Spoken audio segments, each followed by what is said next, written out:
Hi, everybody. Welcome to the Greenwich Village Folk Festival. Happy Independence Day to all of you. I'm going to have a slightly wobbly picture here because I'm having to use an iPhone. I'm actually on vacation with my family in the woods someplace in Georgia, and my normal connections don't work. But I just wanted to come on and say hello, say thanks on behalf of Ray Misek and myself, the co-producers, to all our wonderful artists that you'll be seeing tonight.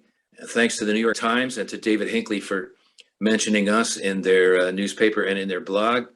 And also thanks to our tech guys, Brandon O'Sullivan, Brian Dozer, our MCs, Ron Olesko, Christine Lavin, and our web people, Jerry Kornbluth and Andrea Kolosky.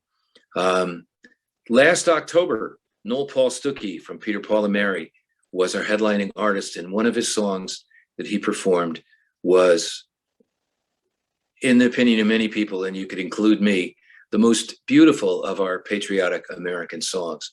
And so we thought that reprising Paul's performance from last October would be a fitting way to start tonight's concert. So we're going to play this video for you, and then you're going to meet the rest of our cast, and we'll start with the concert. Thanks to everybody for tuning in. Happy Independence Day to everybody.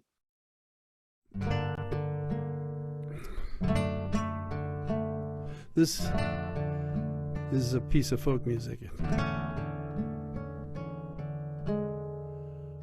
Oh, beautiful for spacious skies, for amber waves of grain, for purple mountain majesties above the fruited plain. America, America, God shed his grace on thee and crown thy good with brotherhood from sea to shining sea.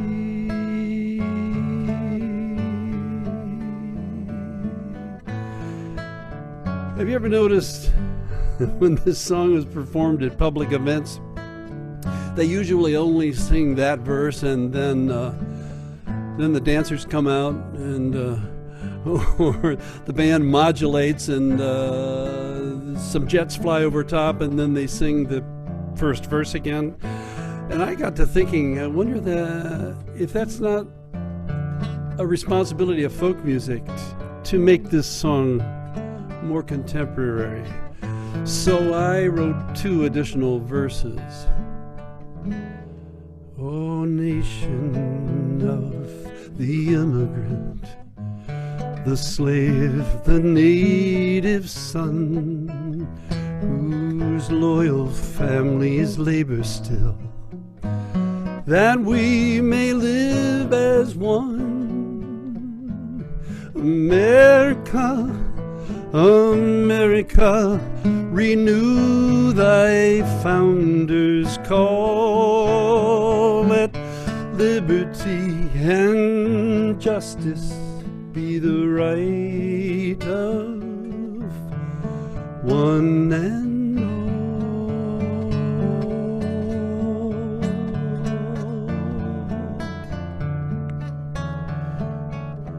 Oh, bountiful of forest green, of lake and fertile lands, where seeds of hope are tended by thy sons and daughters' hands. America, America, the earth still calls to thee, where human life and nature strive to live in harmony.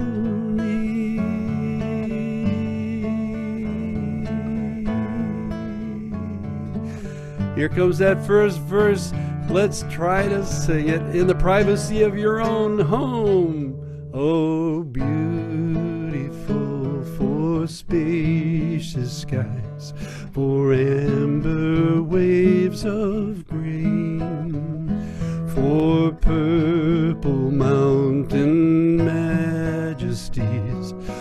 above the fruited plain.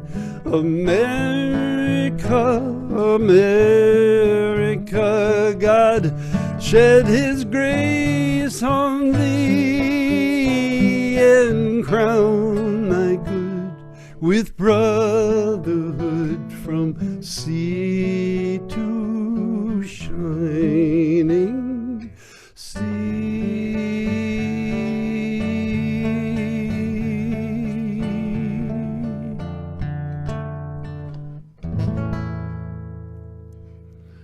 Yeah. Noel Stukey, beautiful version of America. A wonderful way to start off our evening. Well, good evening, everybody. I'm Ron Olesko. I'm one of the co-MCs tonight, and in just a minute, you'll be meeting Christine Lavin, who I've had the pleasure of co-MCing with these wonderful festivals since last fall. And today, of course, the 4th of July. I hope everybody's having a wonderful day, a safe holiday, and a day to think on where this country's been and where it's going. And I think tonight you're going to hear some great songs that will address all of those factors. What a lineup tonight. Zoe Mulford, Tina Ross, Dave Fry, the Quayler Farber Family Band, Diana Jones, Bev Grant, Ron McKinnon and Jerry Burnham, Reggie Harris, Roy Zimmerman, and John McCutcheon. It's going to be quite an evening, so sit back and enjoy this. In case this is your first time at the festival, just want to let you all know this is a free festival. It's put together by the producers and directors of the nonprofit Greenwich Village Folk Festival. And your interest and support of this festival is what keeps this going. It's a gift to the community. It honors the music of Greenwich Village, and it is a 501c3. So if you're able to, we'd love to have you make a donation. It will help out all of these performers. You'll see in the chat feature, there will be links that you can donate to, or just go to the website, greenwichvillagefolkfestival.org, and make a donation. And I'll tell you a little bit later how you can make a donation by mail as well. So get your paper and pencil handy to write down the address. Again, this is going to be a fun evening. I'm glad you're spending the 4th of July with us. We have some fireworks ahead of us tonight, and I think we'll get things started. I'd love to introduce a woman who has been co-MC of this festival and a fixture in Greenwich Village for decades now. I'd like you all to please welcome the one and only Christine Lavin. Hi, Chris. How you doing? Hey, Ron. Great to see you. And I'm actually in New York City. I'm right next to the East River, and the Manhattan Bridge is right outside my window. And just on the other side of that is the Brooklyn Bridge. So there may be some firework sounds, but I'll turn my microphone off so it won't interrupt any of the music. And I'm thrilled to introduce our first performer. She's coming to us all the way from England. Her name is Zoe Mulford, and she's an American songwriter who now lives in Manchester, England. She's best known for writing one of the most beautiful, powerful songs called "The President Sang Amazing Grace." And it's about when President Obama sang at that church in South Carolina. It's a beautiful song. And it was recorded by Joan Baez in 2017. Now, also the Kronos Quartet has included the song on their tribute to Pete Seeger, longtime passing, because in the words of founding member David Harrington, he said, if Seeger were alive, he'd be singing this amazing song. So get ready. She's coming all the way from her living room in Manchester. Please say hello to Zoe Mulford.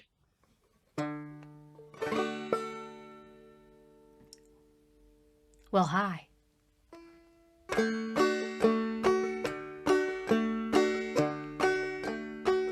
Won't you come on in? Won't you come sit down? It's been too long since I've seen you around. Tell me something new. Tell me how you've been. I've got a song or two I want to sing with you. Won't you come on in? Oh, it's such a pleasure to be singing for you tonight. Even if I'm just in a little box on a screen. 'Cause I remember, and maybe you do too, I remember singing with you, singing together in somebody's living room or in a church basement, in a beautiful old theater, or at a music festival. 20 people in a 10 by 10 tent with the rain bucketing down outside, all of us standing together with our arms around each other's shoulders, and the water pouring in the tops of our shoes, singing at the tops of our lungs. I remember, and maybe you do too, sitting around a campfire. And now and then somebody will come up to the edge of the light and stand there until somebody in the circle catches their eye and nods and points to an empty chair.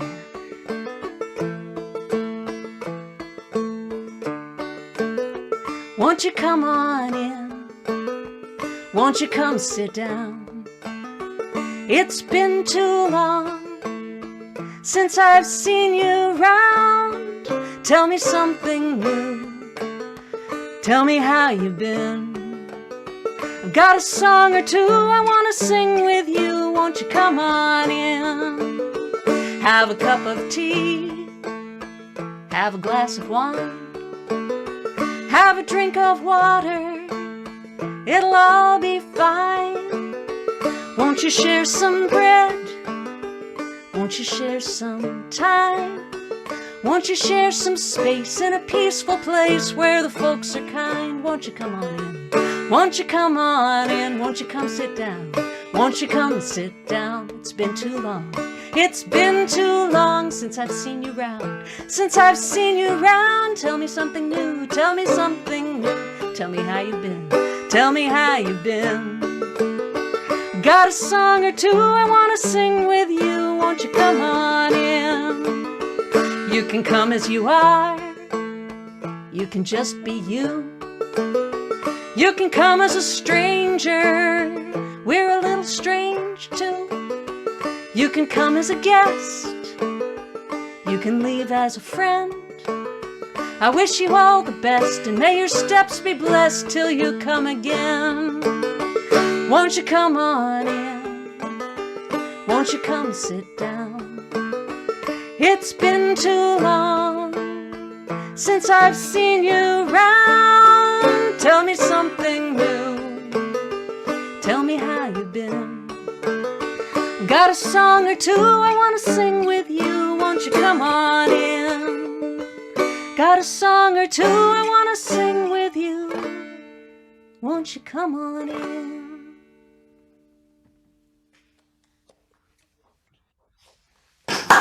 Yay.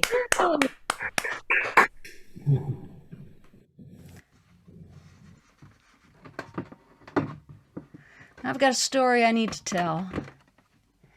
And normally we would spend a bit more time getting to know each other before I did this one, but I only have 15 minutes, so here we are.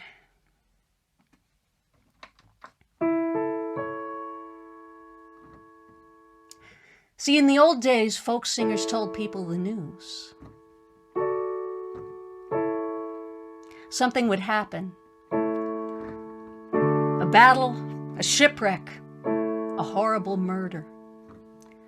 And a balladeer would write a song about it and print it on a broadsheet and sell it in the street.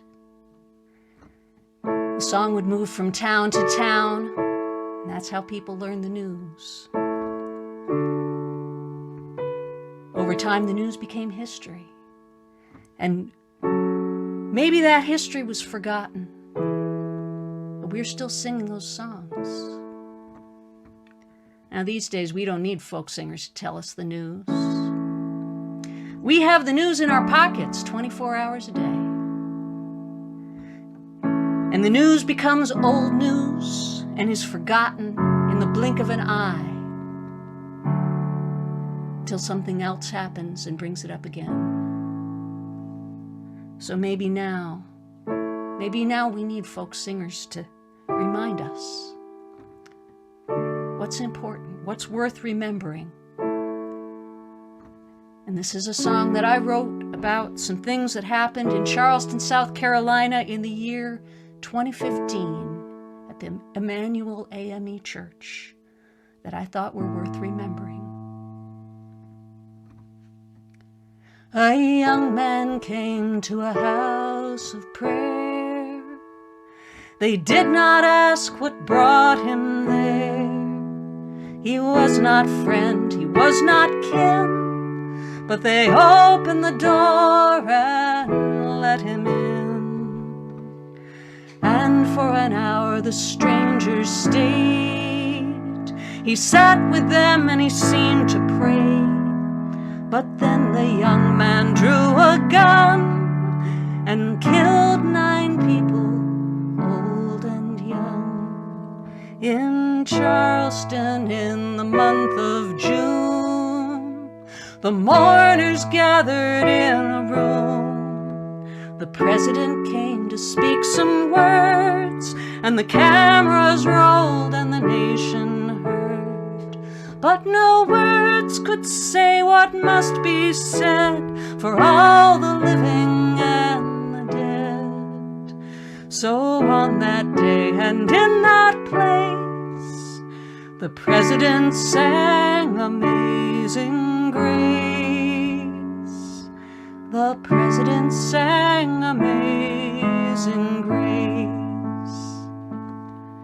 We argued where to lay the blame, on one man's hate or our nation's shame, some sickness of the mind or soul, and how the wounds might be made whole. But no words could say what must be said for all the living and the dead. So on that day and in that place, the president sang Amazing Grace. My president sang Amazing Grace.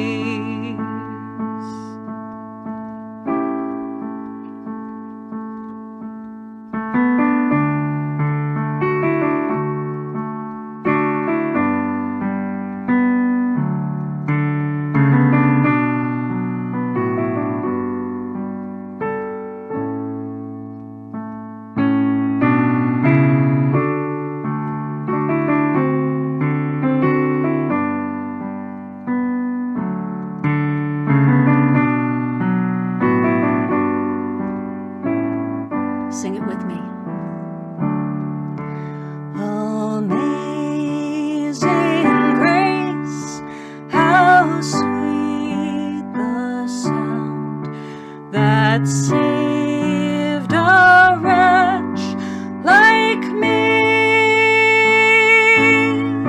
I once was lost, but now I'm found. Was blind, but now I see.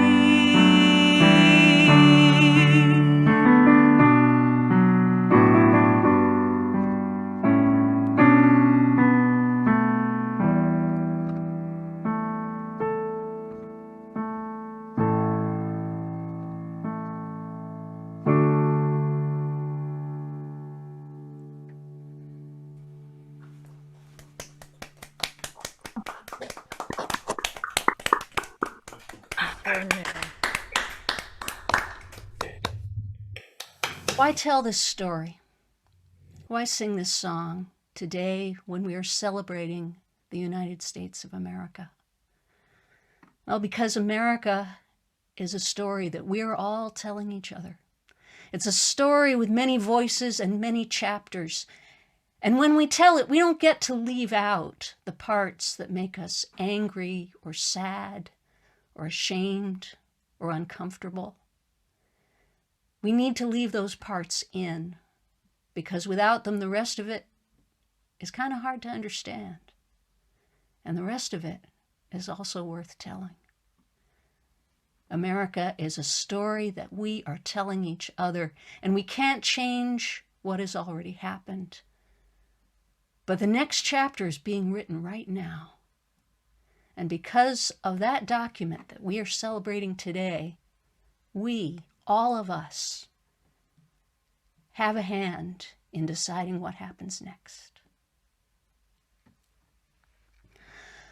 I'm going to do one more, but before I do, I have to thank Rod and Ron and Christine, Brian and Brandon, and everybody else who brings the Greenwich Village Folk Festival to you every month. And I'm going to be, it is late at night here in Manchester, but after my set, I'm going to be sticking around and watching for as long as I can. This is a new one. It's called Purple Piano. It is about an elderly instrument that wound up on the platform at the Oxford Road train station.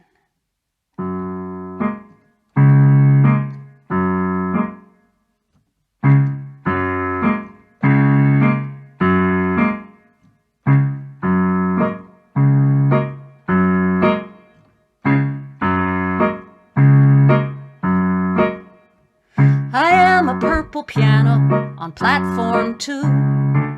My keys are sticky, my strings aren't true, and people play me 'cause there's nothing else to do, but I will sing for you.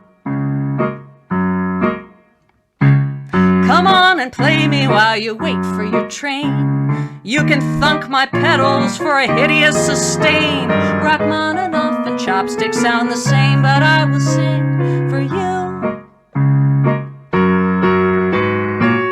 I've been all wrong since God knows when. I know I'll never be right again. Just a sideshow sound and a clown shoe hue. I am the purple piano on platform 2, and I will sing for you.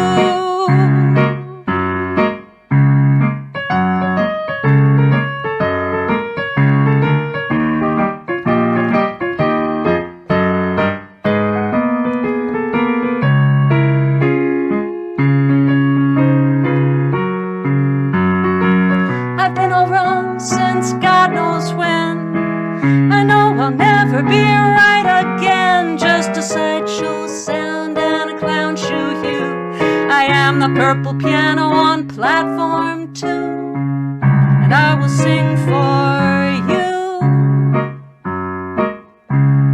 I'll be here for anyone who wants to play. I will annoy the neighbors every hour of the day, and I'll sing until they cart me away, singing just for you.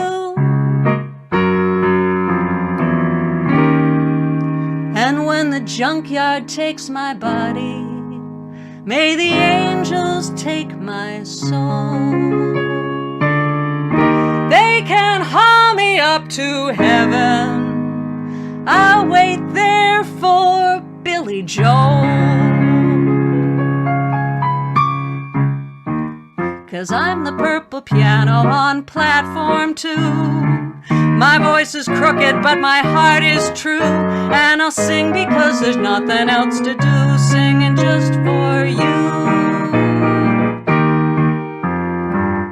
I will be here singing just for you.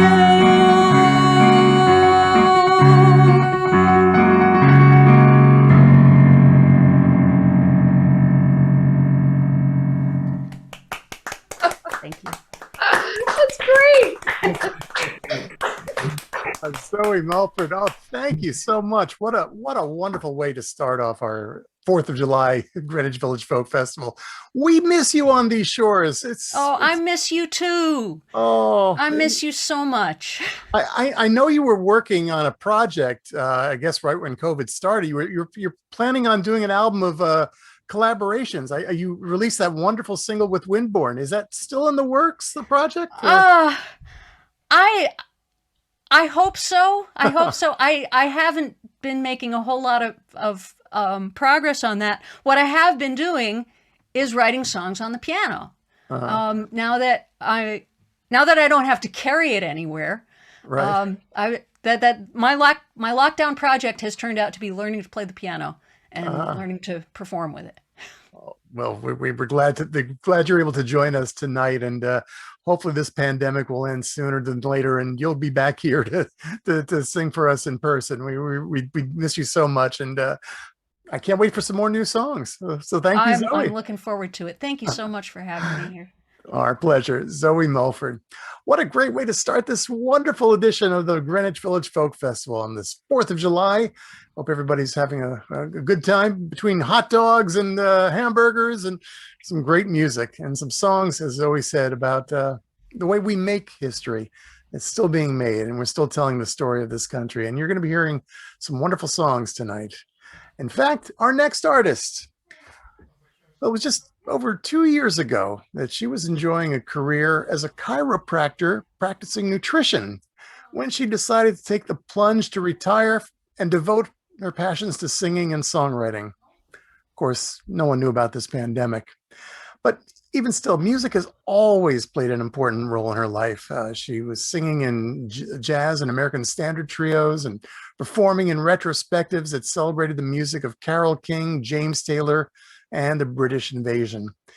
And now she's been concentrating on songwriting, and it's certainly gaining her some well-deserved attention, including some wonderful awards. The folk country finalist in the UK songwriting contest, honorable mention in the John Lennon songwriting contest, just to name a couple. Her timing to leave the chiropractic world in 2019 certainly didn't anticipate the pandemic, but she has certainly kept herself busy writing and recording. She's been working on an EP that's soon to be released with Mark Dan. She also presents a weekly Sunday night live stream, which she had to postpone tonight so she could be with us. And we are so grateful that she's here. Please welcome Tina Ross. Ron, thank you so much. It's so wonderful to be here. So let's start with a story about a woman who tended the fields of lavender in southern France in the 1800s.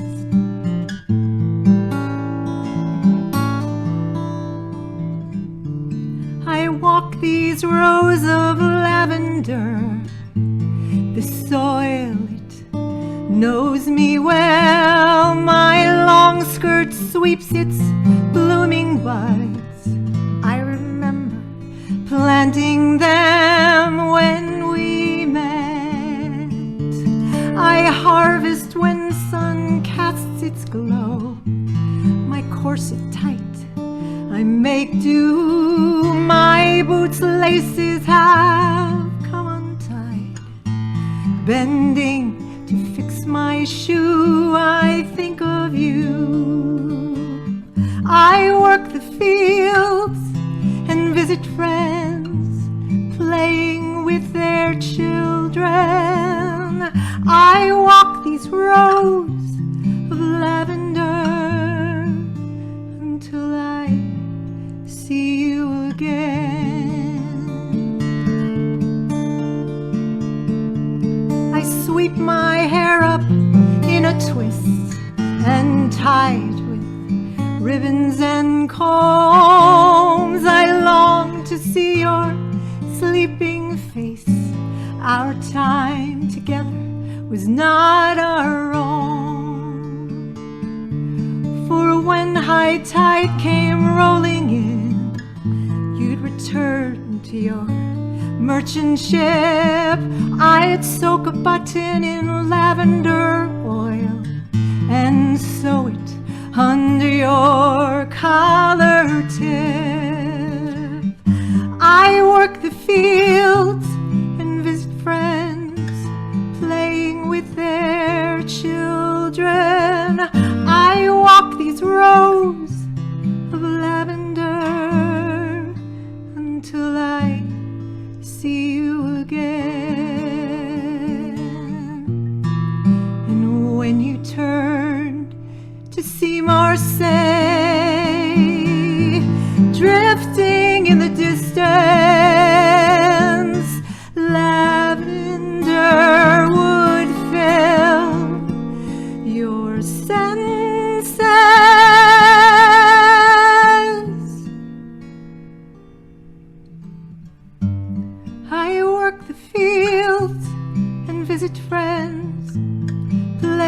with their children.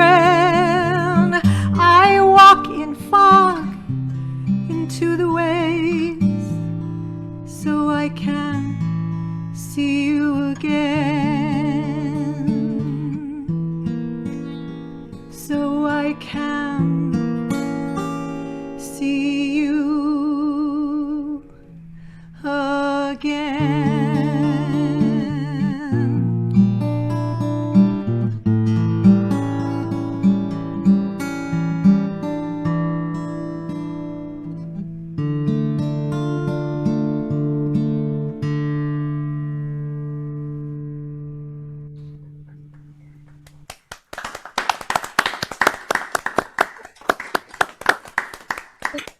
There.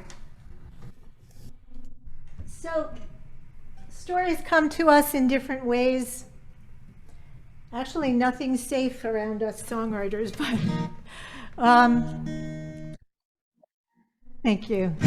And this song, actually, my father used to sign all of his cards and his letters to my mother, "Eternally Bill." So this kind of made its way into my song, and I believe that love is eternal. It endures and lasts centuries.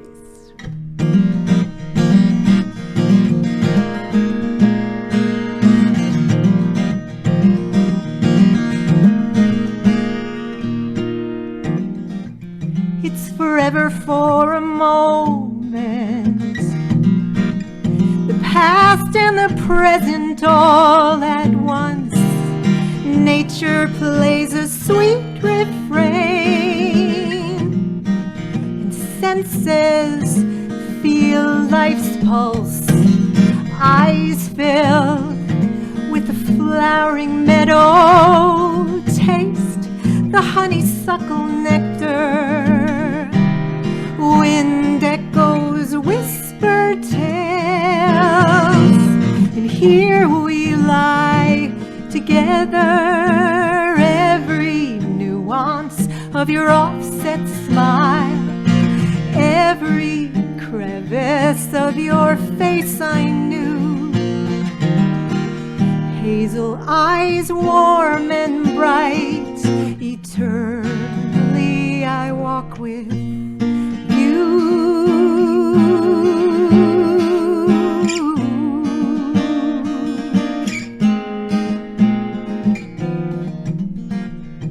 We live within our own time. I sing to keep you close to me.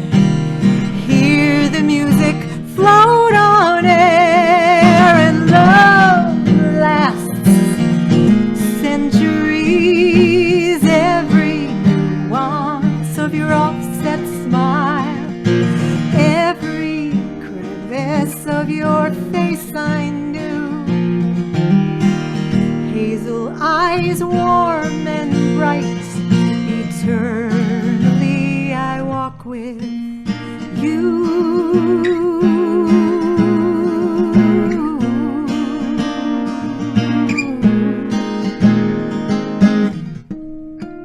Great, great, great granddaughter dusts off our stones that weeds overgrew. She reads my epitaph to you.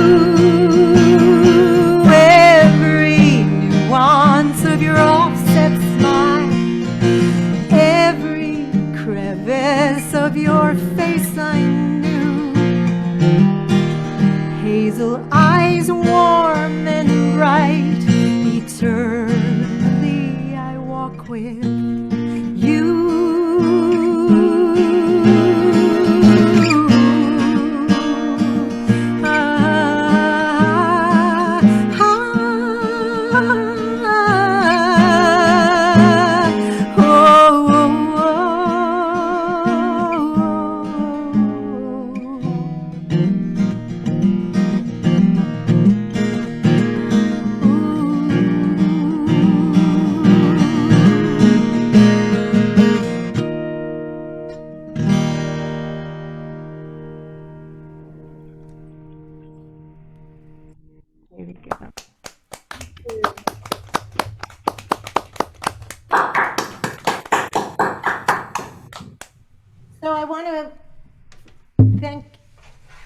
everyone at the Greenwich Village Folk Festival. Ron and Rod and Ray and Christine and Brandon and Brian and anyone who has had anything to do with this, for including me, and also for sharing this incredible inspired music. It really was a lifeboat for me during the pandemic.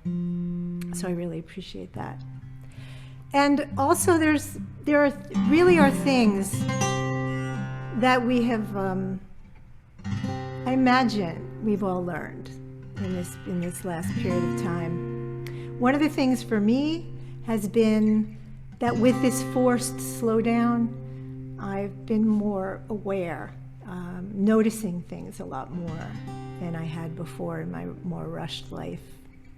And the other thing that I would say is that so many issues have been just cracked open, and we can really see that we are all in this together, and we need to raise our voices together as well, as I guess as Pete Seeger did say. So thank you again.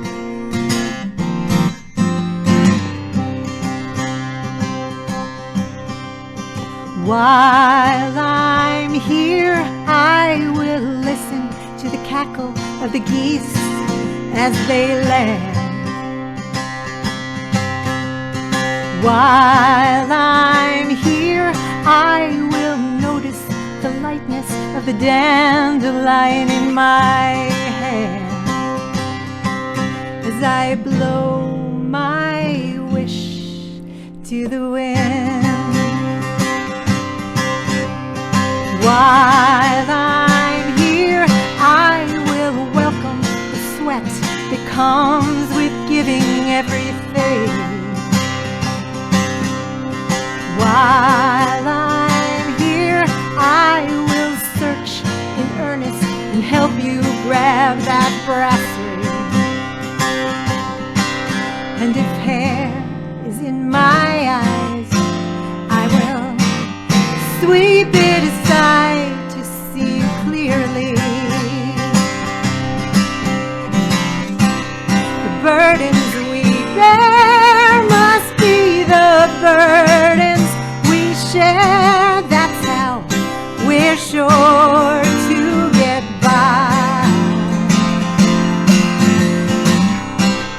Taking turns to take the lead. Oh, one goose alone might never make that flight.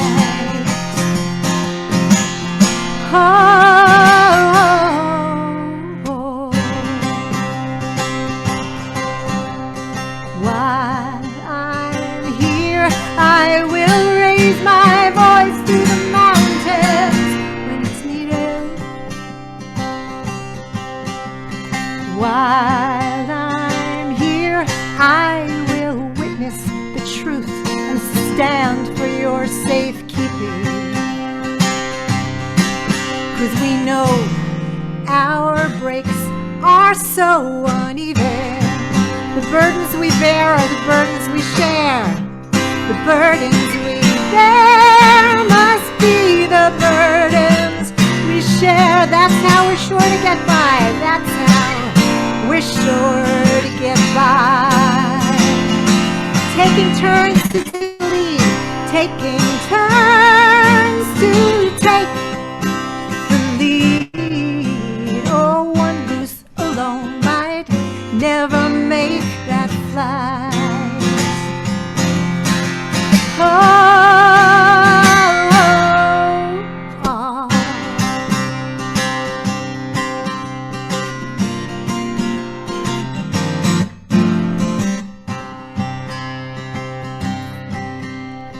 While I'm here, I will listen to the cackle of the geese as they land. While I'm here, I will notice the lightness of the dandelion in my hand as I blow my to the wind.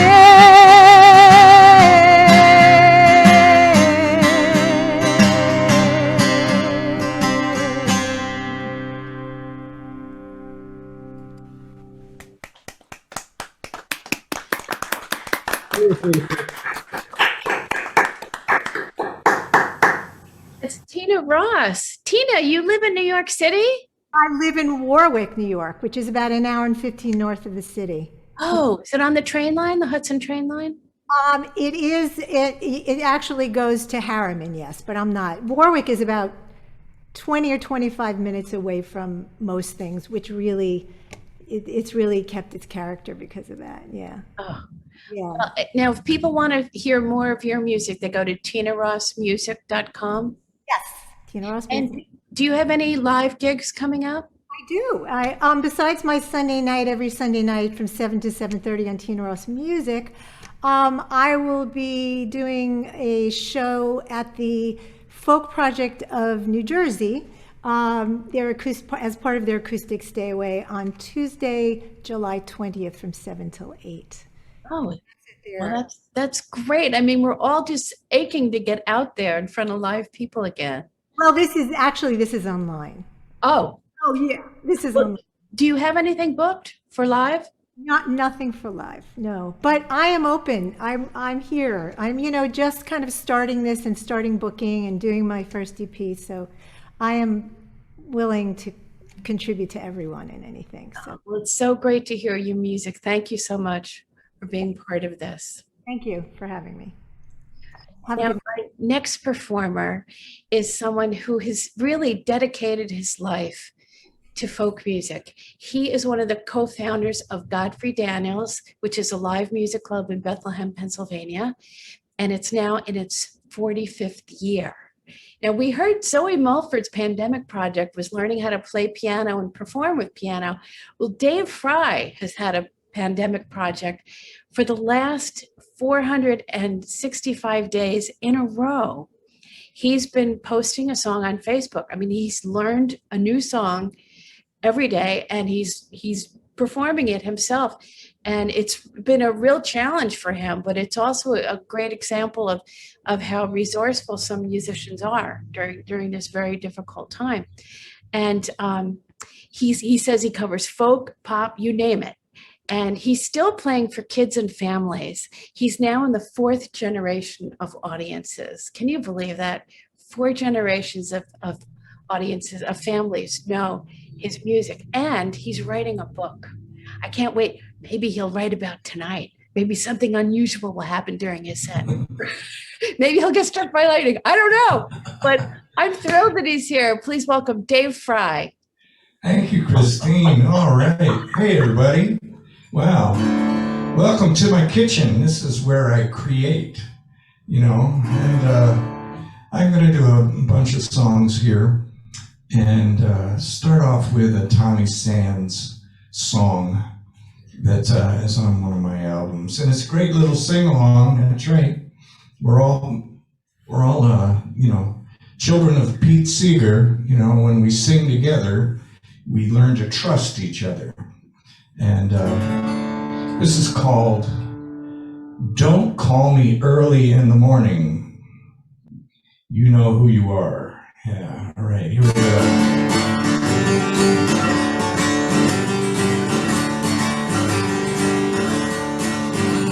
A man is a man. He needs his relaxation from rising so early at the dawn. But the fact of the matter, tomorrow is a Monday, so I'll be rolling along. Sad the lad, he can't be contented, he has it all, but must have more. He fills himself with pills to retire worth $1 million, then falls asleep when he is 64. Here we go. Don't call me early in the morning. Call me what you want to, but leave me alone. Don't call me early in the morning. Leave me till the cows are coming home. Fair is fair, And I've had me share, but me nerves are getting on me nerves. If you don't have a pillow with a white swan feather, the corner will do to rest me head. Don't call me early in the morning. Call me what you want to, but leave me alone. Don't call me early in the morning.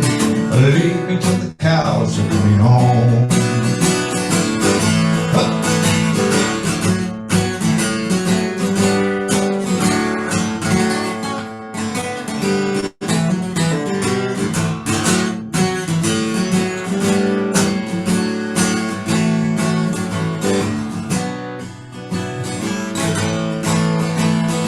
Just a simple warning for tomorrow morning. No loud noises banging on me door. Cars with no exhausts, chickens with a whooping cough, and a milkman whistling out of tune. Don't call me early in the morning. Call me what you want to, but leave me alone. Don't call me early in the morning. Leave me till the cows are coming home. Here we go. Don't call me early in the morning. Call me what you want to, but leave me alone. Don't call me early in the morning. Leave me till the cows are coming home. Leave me till the cows are coming home.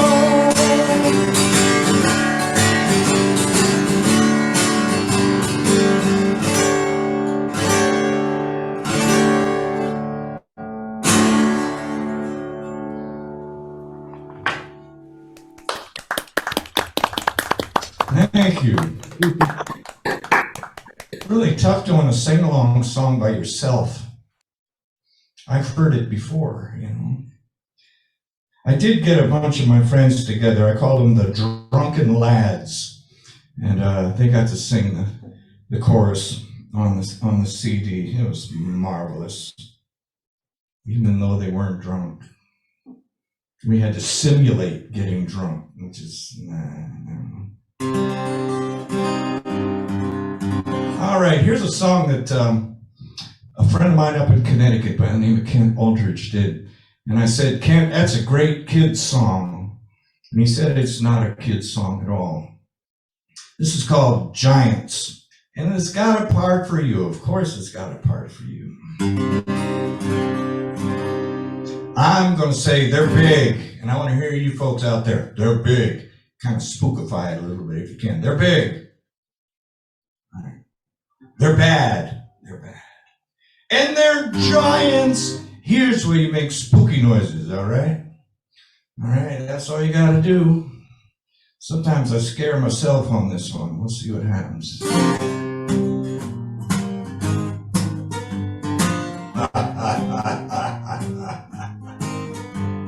The giants are coming, man, you better run. They're big, mean, and ugly, and they hate having fun. Those big guys love the darkness, and they despise the light. They'll stomp away a cat and they be screaming in the night because they're big, they're big, they're bad, and they're giants. Woo. They're big, they're bad, and they're giants. They got bloodshot eyes falling out of their knobby little heads. Their teeth are green and ugly, and their breath will knock you dead. Houses are leveled by their old stinky boots. Trees knocked down and twisted and lifted by the roots because they're big, they're bad, and they're giants. Whoa. They're big, they're bad, and they're giants. Here comes the band.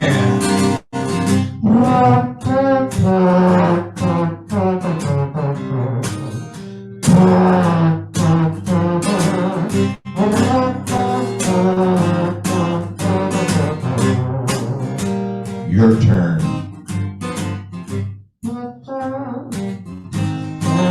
Go, Chris. 16.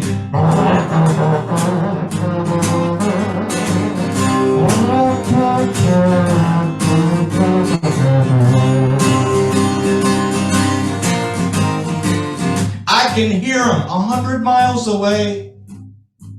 I hear the dogs bay. Oh, when the giants are upon you, how dark is the night? You'll sweat like a worm. You'll scream with fright because they're big, they're bad, and they're giant. Oh, they're big, they're bad, and they're giant. Oh. Well, when you're certain they're gonna get you, man, I know how that feels. And I am here today in my kitchen to tell you they're not real, because I've never seen one. And I know that I'm right. I'll tell you this right now, but maybe not tonight, because they're big, they're bad, and they're giants. Ooh, they're big, they're bad, and they're giants. Oh.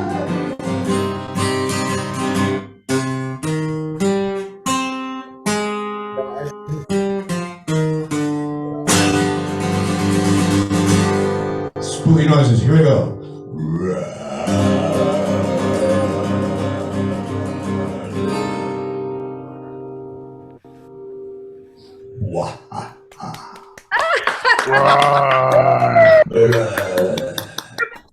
They're giants. Woo! I did get a little scared there. I did, just a little bit. Put it in your book. All right, here's a song I wrote. I grew up in upstate New York and then matriculated to Lehigh University down here in Bethlehem. But it was up in near Albany that I went to a Pete Seeger concert early on, and he just did something. In fact, when I do assemblies for kids, the first thing I do is I talk about Pete and how he said it's not so important to have music in people's ears, it's more important to have it on their lips, to get them to sing along. There's another level of thought that's important for kids' development. And I also put in there not only their lips, but their hips, to get them up and dancing. And it makes all the difference. You know, I'm getting really tired of playing for adults. You know, the kids give you so much back, just like that last song. But here's one I wrote called Lessons from Pete. It goes like this.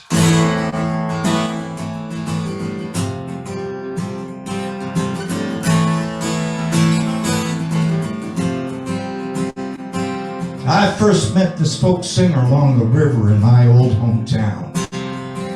He's just a man with a banjo, but he shook my whole world round. He says it's the singing, not the listening, that forge these human bonds. And when we sing together, we make our community strong.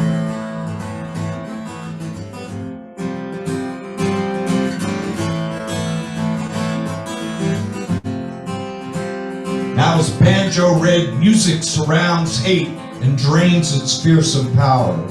And his voice sang, we can save the world if we let each other flower. And his songs of old were not so cold as to be different than times today.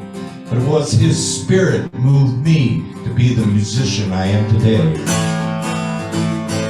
Now there's places where this music still happens, be it coffee house, tavern, home. Doesn't have to cook under hot stage lights. It's the feeling that's gotta be warm. Because it's the sharing and the caring that makes folk music ring so true. And these times we spend together are so precious and so few.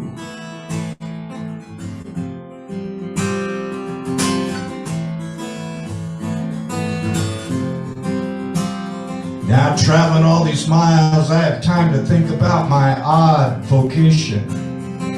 Sing-alongs, goof-alongs, pick and patter, perspiration. It's the work of a troubadour, nothing more, spreading music from town to town. But I got a lot of folks in my gig bag to keep my feet on solid ground.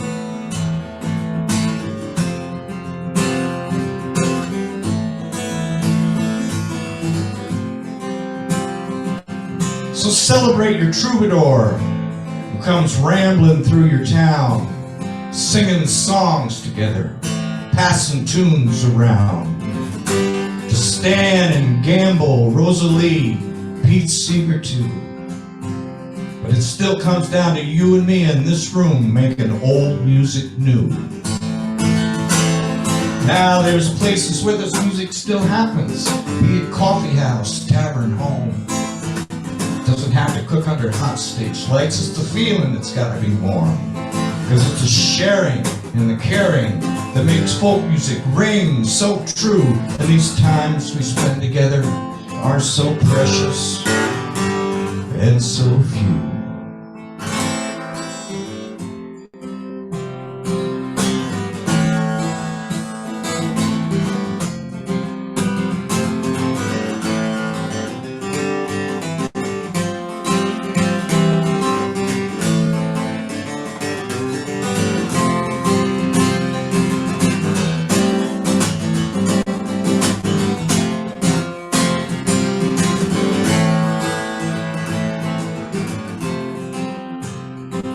I first met Pete Seeger along the river in my old hometown. He was just a man with a banjo, but he shook my whole world round.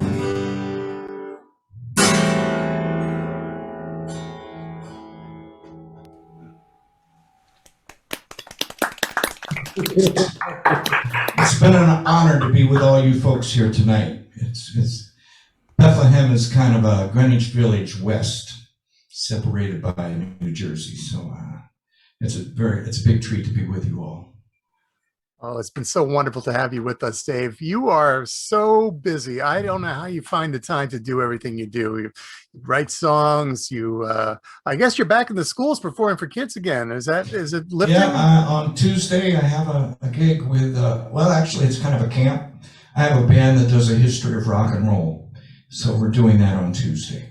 Oh, that's lovely. And thank you so much for all the work you do for kids and for us too. And your radio work, WDIY, Lehigh Valley. And also you put together a wonderful show that's heard on Folk Music Notebook, live from Godfrey Daniels, going through the archives from the past 45 years. And I personally thank you for that. And so do all of our listeners. So thanks so much, Dave. Thanks. Dave Fry. And you can find out more about Dave and his wonderful music at davefrymusic.com. Well, I just want to remind everybody that this is a free festival. It's a gift to the community, but this is a 501c3 organization. And if you're able to help and throw a few bucks into the tip jar, it goes to keep this festival going and also to help all these wonderful artists that you're seeing here tonight. The pandemic has been hard on everybody, especially musicians, especially people like Dave working in schools and unable to get out there. So, we're doing our best to keep everything going, keeping this community alive in the spirit of the Greenwich Village Folk Festival. So check out if you're on YouTube or Facebook, I'm sure there's a link that's being posted, or simply go to greenwichvillagefolkfestival.org. This organization has been going on since the 1980s. I do want to thank Rod MacDonald and Ray Mysick and Andrea Klowski and Jerry Kornbluth, and also our incredible sound people, the one and only Brandon O'Sullivan and Brian Doors, who's doing such a great job tonight keeping this going. And thank you all. And thank you all for watching. And now it's a real family affair coming up. The Quayler Farber Family Band. Now, Liz Quayler and Seth Farber are both partners in marriage and music. They are 3-time Grammy nominees, and their son Joey, I believe he recently graduated from the Berklee College of Music in Boston. So there's quite a bit going on in this group. I could spend the next 20 minutes reading their resume, but let me just give you a couple of highlights here. Liz has been called a singer-singer. She's composed for TV and film, worked extensively as a studio singer, including a lot of jingles. And if you ever saw the PBS American Masters biography on Lucille Ball, you heard Liz singing My Funny Valentine. And Seth, he was Odetta's musical director for her last decade of performing. And his Broadway credits include Hairspray and Ain't Too Proud, which is going to be reopening in October. And Liz and Seth, they've combined their talents on the Edna Project CD. It was a collaboration that Liz and Seth put together, setting 21 poems by Edna St. Vincent Millay to music.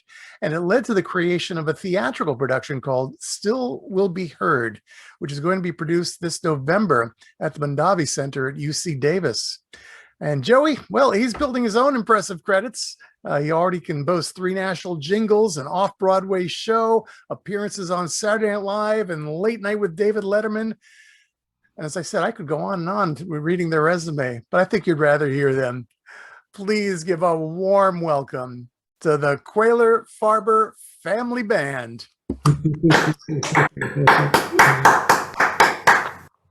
Thank you so much, Ron. It's great to be with you and everybody. I want to thank the Greenwich Village Folk Festival for having us on a few times now, because it gives us the impetus to put together some new arrangements on some new songs, and we're going to debut some of them for you tonight. So here we go with one. This is actually for a new theater piece I'm writing with Seth's sister, Phoebe. This is the backstory for one of the characters who has lost her way with one of her family members. It's called The Bridge.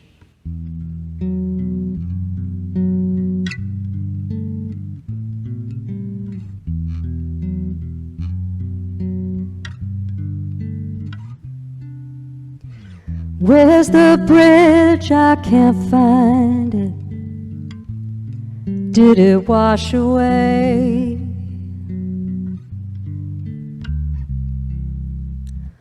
All those days I'm reminded things they used to say. 'Cause I was there, I'm a witness. We make mistakes and there's forgiveness, but you hold on, you don't know about letting go.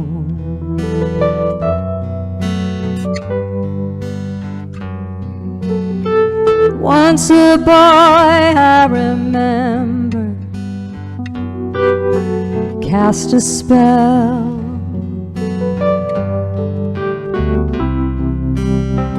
Built a world all around him, and it worked so well. No one knew, nothing wrong.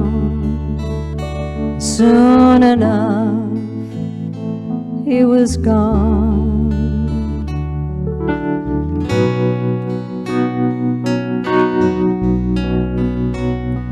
Does the star-covered sky hold the answers?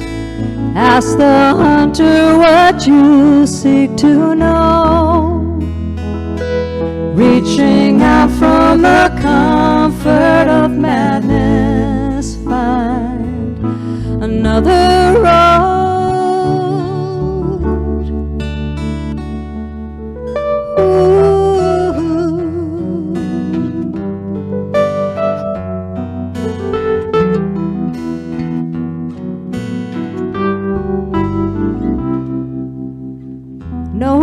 Don't talk about it. Did she let you down? She let you down.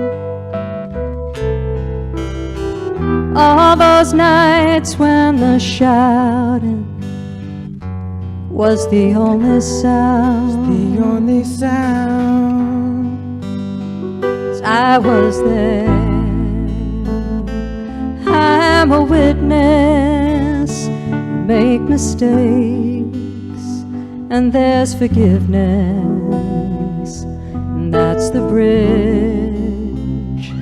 Dare to cross it, to find the way to still waters, nothing else to speak of. Choose love. Choose love. Choose love. Choose love. Choose love. Choose love. Choose love. Choose love. Choose love. Choose love. Choose love. Choose love. Choose love.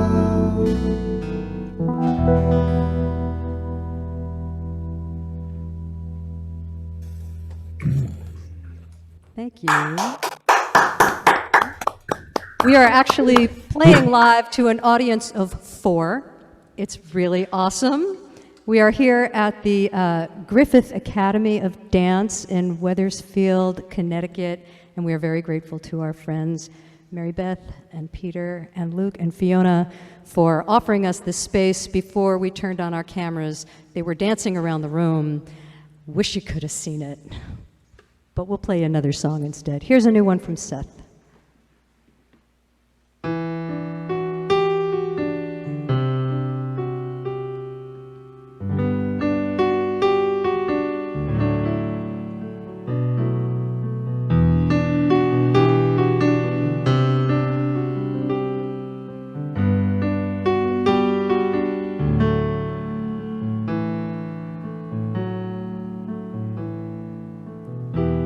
It's a matter of time till the snow's falling down, and all that is left of your pride's on the ground.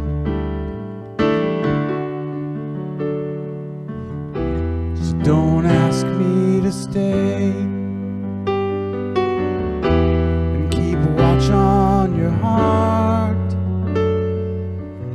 as the rest of your make-believe world falls apart. I was next to you, wanted the best for you. Now you go it alone. Seems to me it's time to be moving on.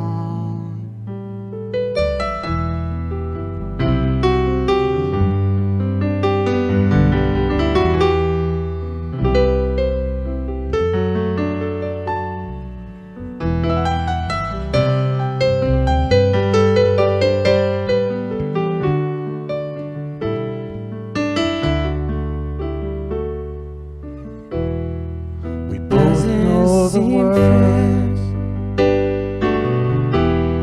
they're always the same. You'd give everything just to get back in the game.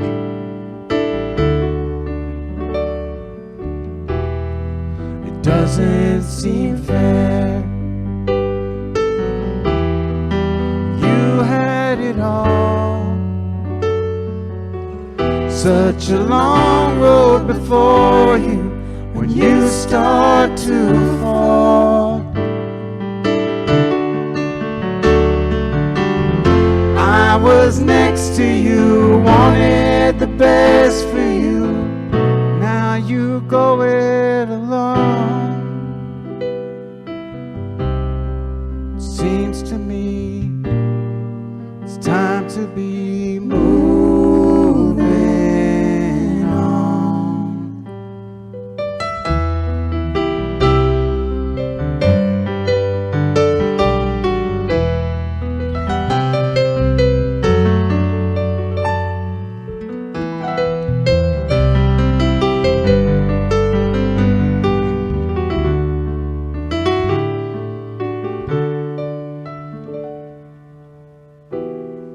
It's hard out to sea. Nothing but haze. You're waiting on angels to show you the way. I was next to you, wanted the best for you. Now you go it alone. Seems to me it's time to be moving on. Moving on. Home.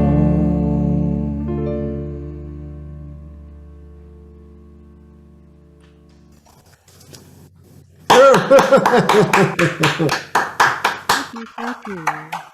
That's a nice people, Seth. That's nice. That's a nice. And thank you again, Rod, Ron, Ray, Christine, Brandon, Brian. Thanks always for your patience in helping us get our sound together. It's always a little complicated. Here's a song that I rediscovered. It's called Train of Thought. I wrote it with my old friend Laurie Lewis. Not the bluegrass Laurie Lewis, but the jingle Laurie, the Meow Mix Laurie Lewis, that one. It's called Train of Thought.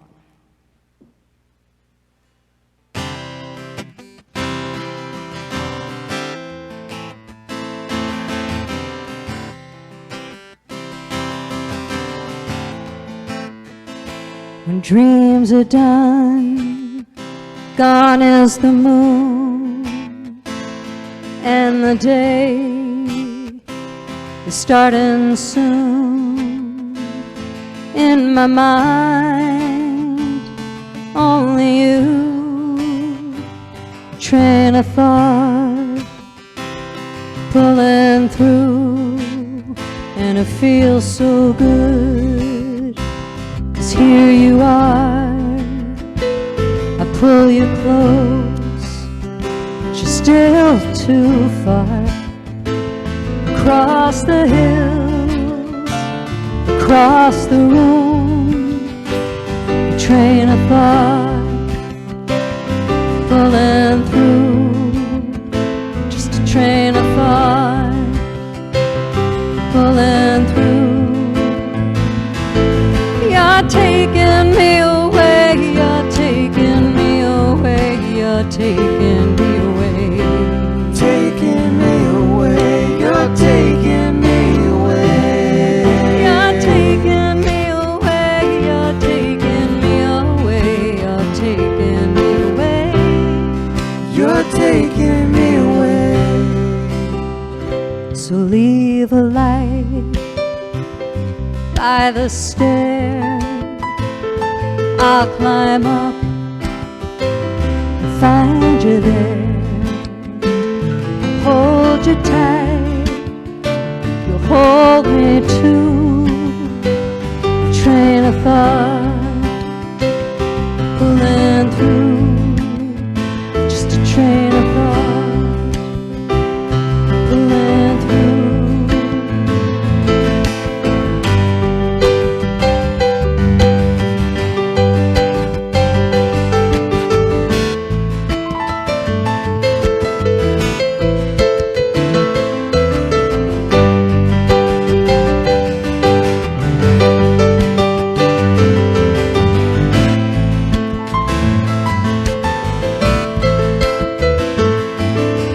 Taking me away, you're taking me away.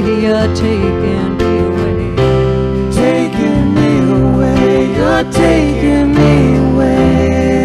You're taking me away, you're taking me away, you're taking me away. You're taking me away. So leave a light by the stair. I'll climb up and find you there. I'll hold you tight, you'll hold me too. Train of thought, pulling through, just a train of thought, pulling through.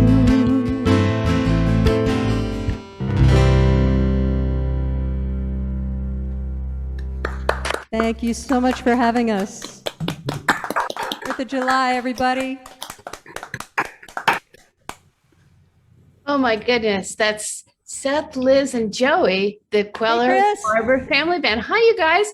You know, I was just thinking about another couple that are singer-songwriters like you who have a Broadway musical called Come From Away. Have you been following the works of other married couples who sort of straddle that have a foot in folk world and a foot in the theater world too? Not specifically, we haven't been following them. I mean, there's Sonny and Cher, but I don't think that's what you're Oh, well, you know, if people want to find out more about you and where you're playing, they go to redwallrecords.com. They can also go to lizqueller.com. Okay. I'm curious how you got the name Red Wall Records. Is there a story behind that? There is. Well, weren't you talking about somebody's anniversary tonight? I think you were. Well, yeah, oh, that's right. Well, the other thing that's amazing is you've been together for 28 years, right? We have, and I can tell you that it started on our honeymoon is when we discovered Red Wall Canyon, which is in the Grand Canyon. We spent our honeymoon whitewater rafting down the Grand Canyon, which was spectacular, of course. And there was this really special little alcove that was extraordinary, and it just stuck with us. So that's why we went with Red Wall. Wow. Were you scared at all? Only when our little dinghy capsized and I was in 40-degree water and Seth was more busy trying to retrieve the ore that had fallen in the Colorado River than his new wife. But other than that, I figured it was okay. So She's a good swimmer. A good swimmer. Well, thank you so much. And thank you. And congratulations, Joey, on graduating. Joey will graduate in December. I haven't actually graduated yet. I'm sorry. He deferred. Thank you anyway. He deferred last fall because of the pandemic, but it's going to happen. He's doing great. We're so proud. Well, you guys are wonderful. Thank you so much for being part of this. Thank you, Chris. It's great to see you. 28 years. That's a long time. Our next performer has a new record out called Song to a Refugee, and there's a single on it called We Believe You, where she's joined by Richard Thompson, Steve Earle, and Peggy Seeger. And this is her 6th solo album. Her name is Diana Jones, and she continues to give voice to the dispossessed and bring awareness to social justice issues, taking her place in the lineage of Woody Guthrie and Pete Seeger. And she says, I believe we all want to get involved and give each other hope. And she says, how can any of us look away? And what we're experiencing now in our own country, in so many ways, it's so true. How can we look away? And it's wonderful that we have someone like Diana with such a social conscience to keep us focused on what's really important. So please welcome Diana Jones. Thank you, Christine. Gosh, I'm so glad to be here tonight. And it's just been great to watch so far, and I look forward to the rest of the show. So I want to start with a song that I wrote a while back, and I'd like to dedicate it to a friend of mine, Jerry Wolf, who was an elder at the Cherokee Museum at the Kuala in North Carolina. And he was a dear friend and mentor, the most generous of spirit person that I'd ever met, really, except for my grandfather. And he had the same exact accent. It was kind of wonderful. And he had been to one of the Native American schools that I was writing about, and he gave me a lot from his heart. So this is called Pony. And I have to just say that, I've been thinking a lot about, obviously, refugees and the refugee population. And I think that the first refugees in our country really were the Native American people who were refugees in their own country. And so many of them still are. So this is Pony.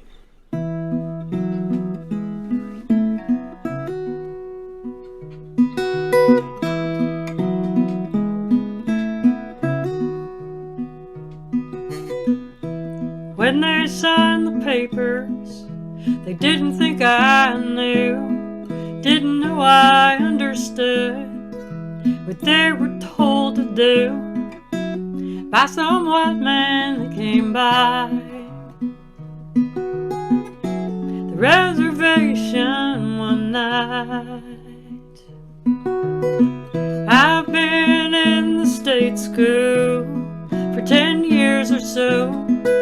The teachers do their rounds and they're mostly kind, you know, but the language ain't the same. They cut my hair and changed my name. My daddy called me Pony. He loved me, I know. We went riding in the snow. Pony. Winter in Dakota, the hills are cold and white. I can close my eyes and fix them plainly in my sight, and I see them in my sleep. Through the window of my dreams, my daddy called me Pony. He loved me, I know. We went riding in the snow. Pony, pony.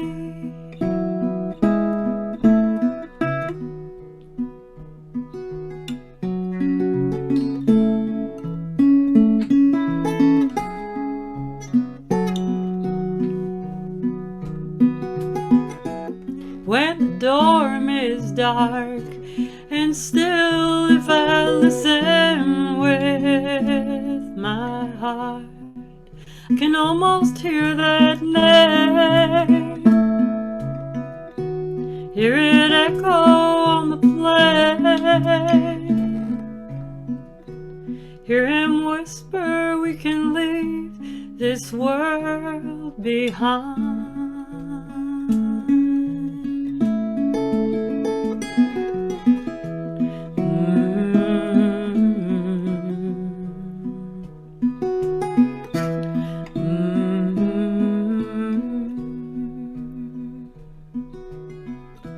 I heard about the moonshine, how we cut him down.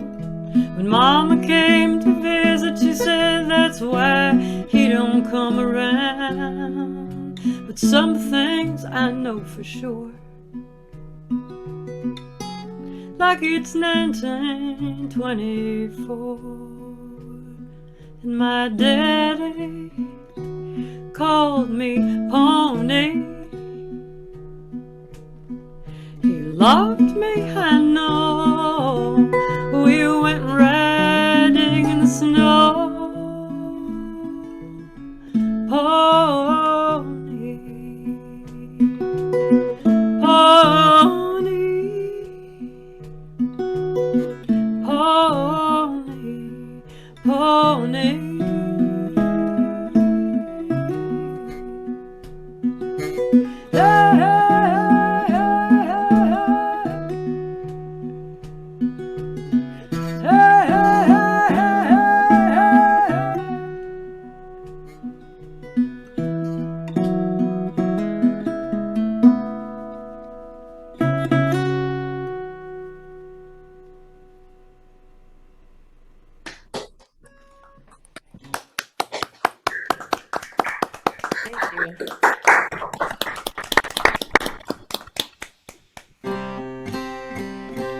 So I wrote most of the songs on my new record during the summer of 2018, when things were just so heated up at our borders, and it was that horrible summer where the children were being separated in large numbers from their parents and thrown in detention centers. And then I thought my recording was finished, and then that next year, Representative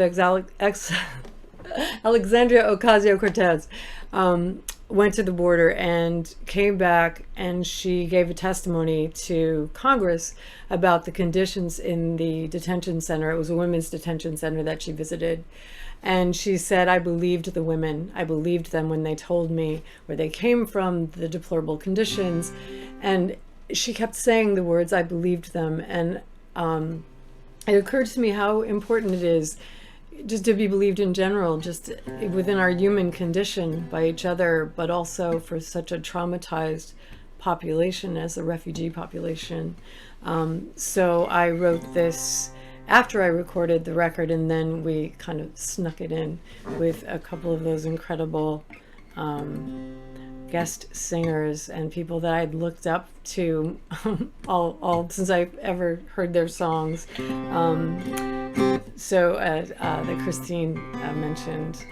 So I sing the first verse on the recording, and then Steve Earle sings the second, and Richard Thompson the next verse, and then Peggy Seeger sings the mother verse. So it was quite an honor to work with all of them. And this is We Believe You.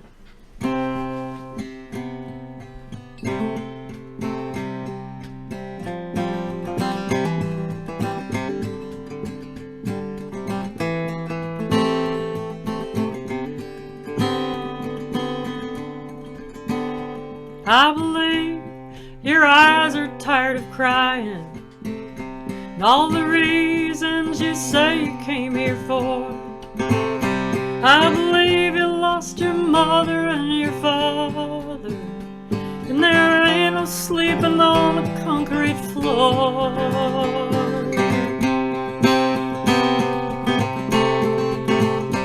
I believe the gang said they would kill you. I believe they killed your child and your wife. In the end, there was no one left to save you. I believe you were running for your life.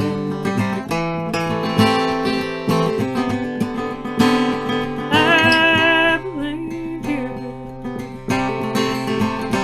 I believe you were starving in the desert.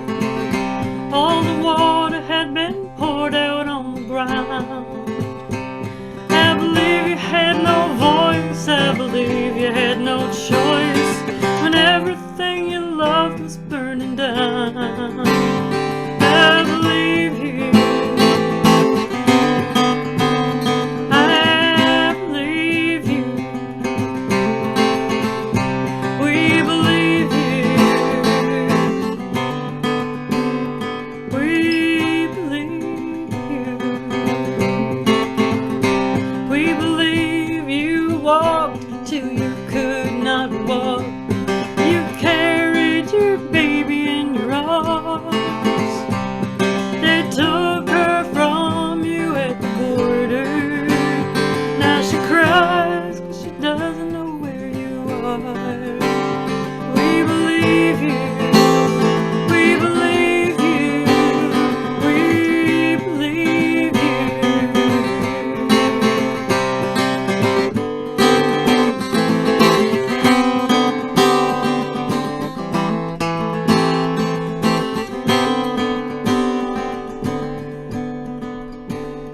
We believe you came here for asylum. We believe you want to live in peace.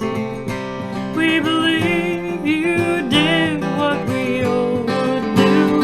There's no difference between you and me. We believe you. We believe you. We believe you. We believe you. You came here for asylum. We believe you want to live in peace. We believe you came here for asylum. We believe you want to live in peace. We believe you want to live in peace.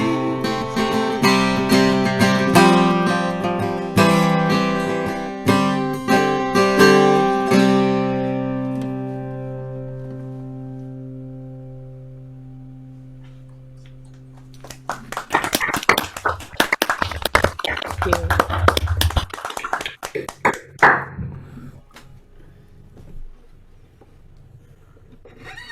So I was about to release my record, like really the same couple of weeks that the pandemic hit and everything got locked down. And I found myself walking to, I live in the West Village. I was walking to Washington Square Park, which, you know, was pretty deserted. And I was just feeling so lost, as we all were. And I looked up one day as I was walking, and on the street I walk on, it's West 10th Street. There's a plaque to Emma Lazarus, and it said, "Give me your tired, your poor, your huddled masses yearning to breathe free, the wretched refuse of your teeming shore." And there was something about seeing that and seeing it every day of the pandemic that was so beautiful. And thinking about the fact that the Statue of Liberty, that's engraved in the bottom, but also the Statue of Liberty is holding a tablet that has the date of the Declaration of Independence on it in Roman numerals. And, you know, I think we're all thinking a lot about our history and how we frame that and how we have a conversation about what that is. And I was thinking a lot, you know, during this time of year of the people that came through Ellis Island, and that refugee population that came over, you know, decades and decades and found refuge here. That's sort of some of the best of our history in this country. And so this is called "Song to a Refugee." It's a title cut from the new record. Thanks so much for listening, everyone, and thank you to Christine and Ron and Rod and Brandon and Brian and everybody who makes this possible. It's just such a wonderful first Sunday event. So.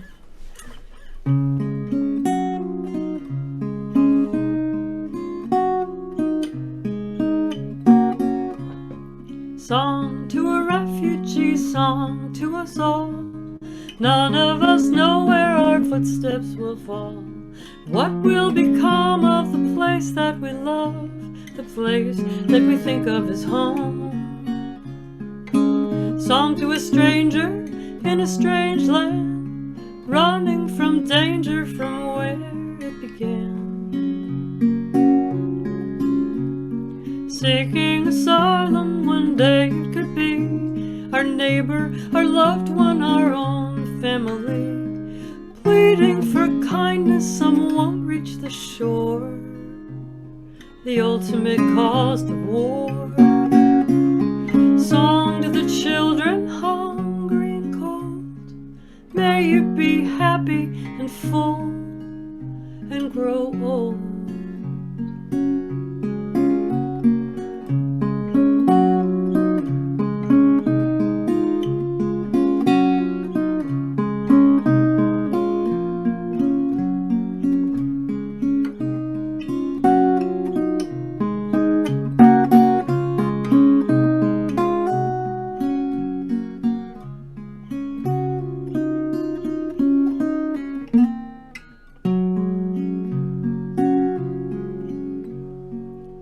Story is long, it's a story we know. Forever it follows a hard, weary road. The journey begins for the day it will end. Over and over and over and over again. Remember a street on a clear sunny day, when peace walked beside us, we felt we were safe. Song to a refugee, song to us all. None of us know where our footsteps will fall. And what will become of the place that we love, the place we think of as home? What will become of the place that we love?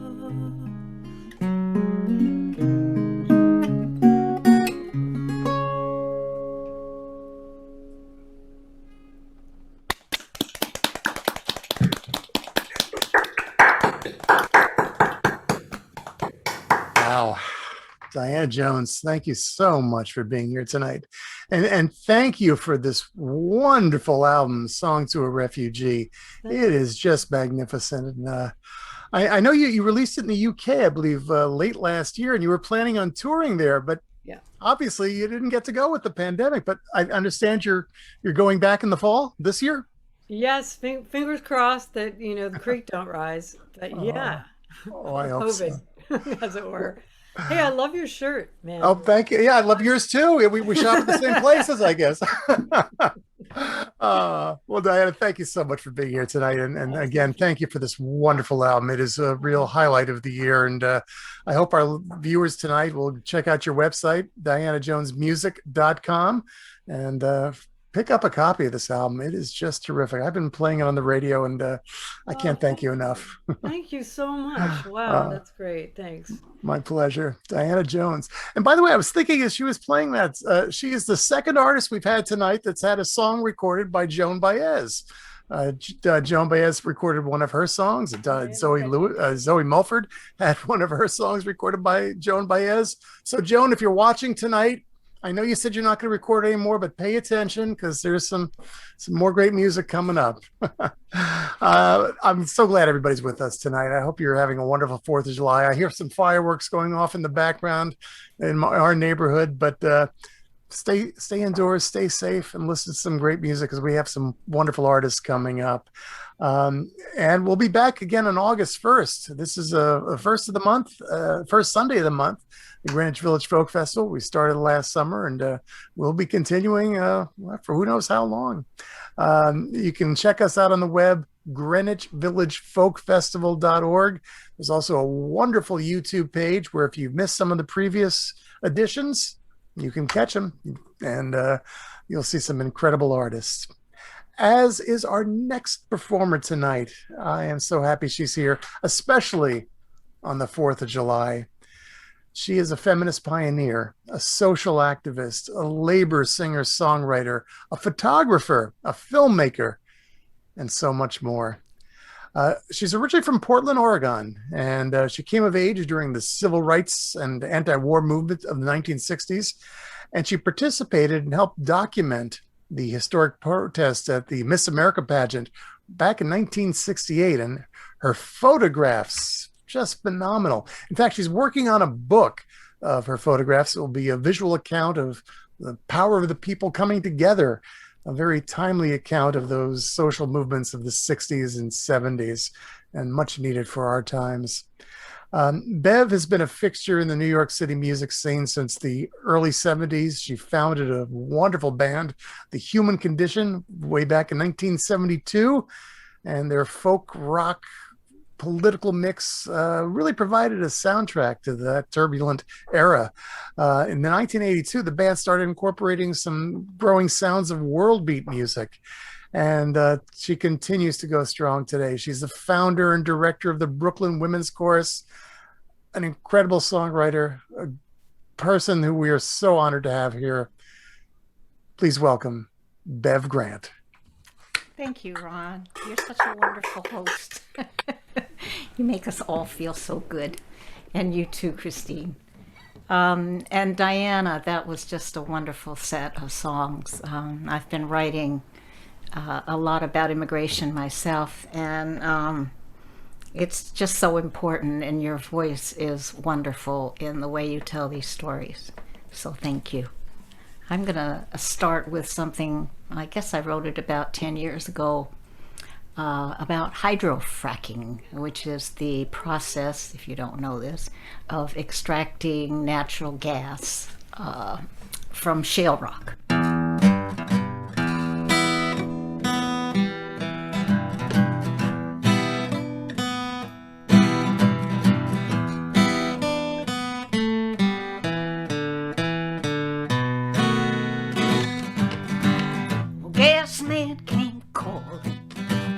Just the other day said you lease me your land, and I promise we will pay for what you got underground. We'll bring it to the top, but first we gotta drill a hole, make those bubbles pop. We got a cocktail to inject. Best not to drink it, don't you know? We'll shoot it deep inside that shale rock. Shatter what's below. Get that natural gas. Your lucky day will come at last when we frack over here. Well, my neighbor told me he got the same song and dance, but the money sounded good, so he thought he'd take a chance. Now his chickens lost their feathers.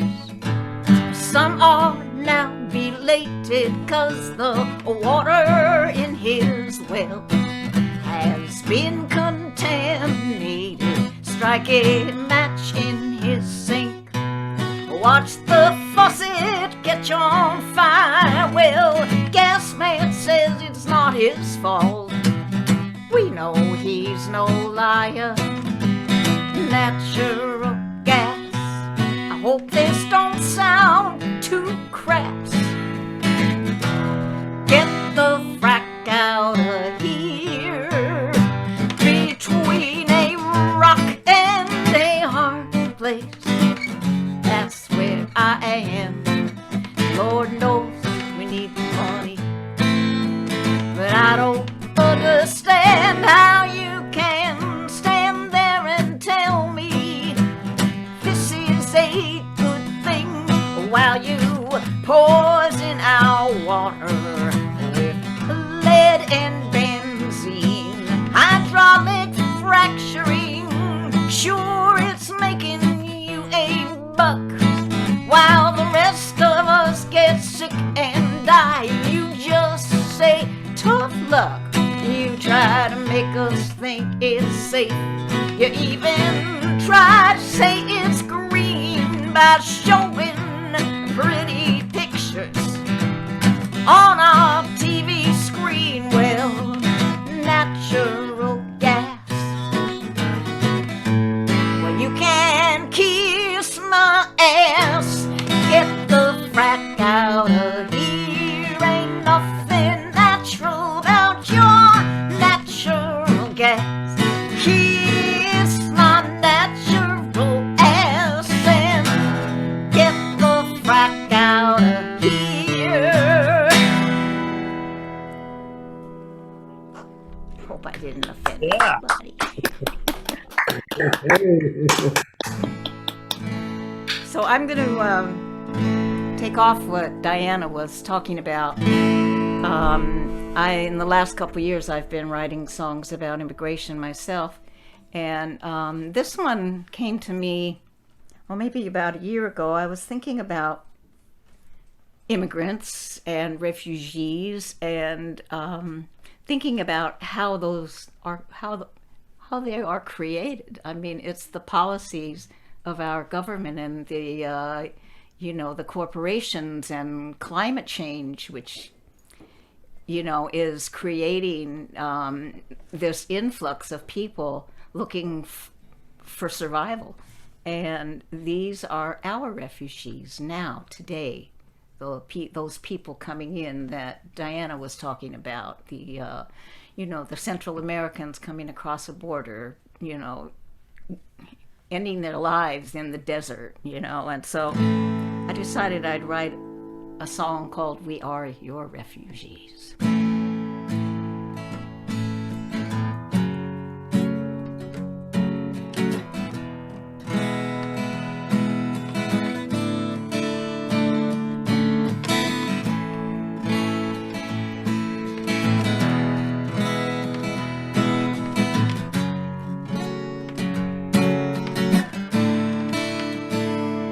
One bare light bulb, a kitchen chair, butterfly cutouts on the wall, faded curtains hide the sun, a coat of dust covers all. Moms and dads out of work. Kids flip burgers and sell fries. Things just keep on getting worse. We're not even scraping by. We are leaving our land, our future unknown. Hard-working hands looking for a new home. Rainy season without rain. We can't grow food we need. Bloated bellies, cries of pain from the children we can't feed. So we walk days on end. Others join us on our way. On our faith we depend, that we'll find a better day. But we are leaving our land, our future unknown. Hard-working hands looking for a new home. Now we come. We are tired and poor, armed with hope. We yearn to live free. Now we come, huddled at your shore, raising our voice for our right to be. Now we come, like many came before, bringing our families.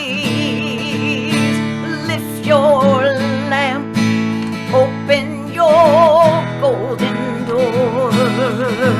We are your refugees.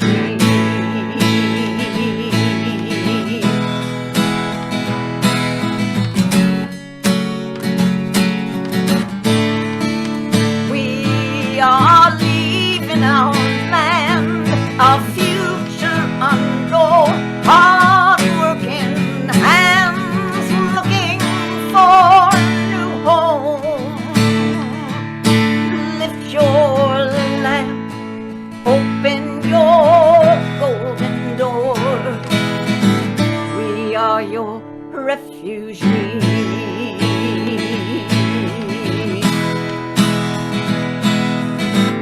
We are your refugees.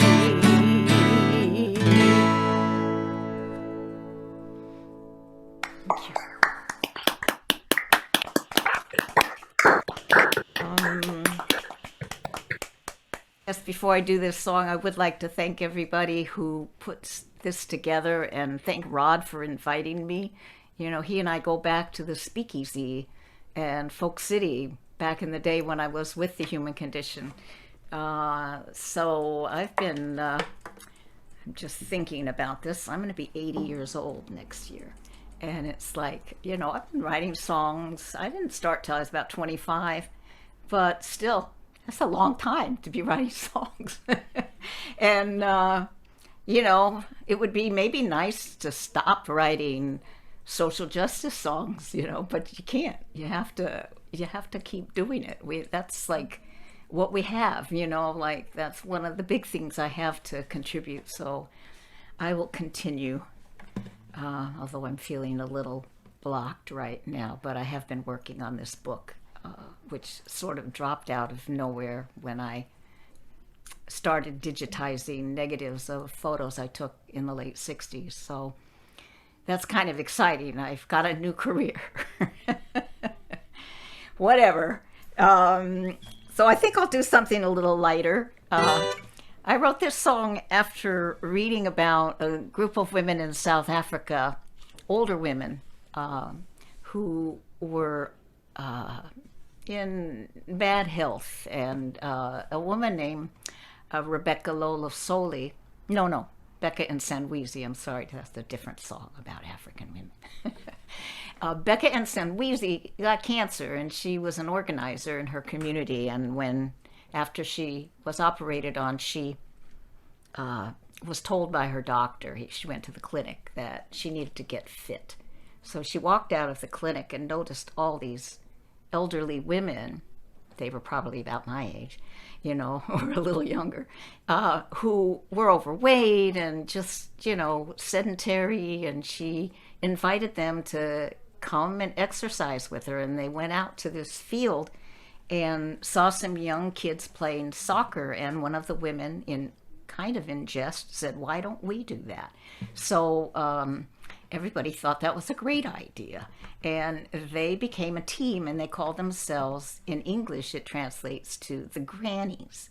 In their language, can't remember which language it is now, but it's Vakegula, means grandmother. Gogo is another African word for grandmother, and you'll hear that in the song. This team ended up spawning a league of 8 teams, and they were very enthusiastic and felt like and stated that they were playing for Nelson Mandela, right? And I was introducing this song a few years ago in Massachusetts, and this woman in the back says, we played them, and it was like, they had brought the Grannies to Massachusetts and had a soccer game with them. And it's like, more recently, the song talks about a woman named Nora Makabele, who was 84 years old, and she recently died a couple of years ago. And the women in Massachusetts had sent the song down to the Grannies. So they read the lyric to the song because it mentions Nora Makabele at her funeral. And, I've had this experience a few times where I've written songs, because I do story songs like you do, Diana, and, that people identify with. And they're in there, and they, I sometimes get contacted, like, oh, that was a song about me. I like that song you wrote about me, or that kind of thing. Anyway, this also talks about a horn they play at South African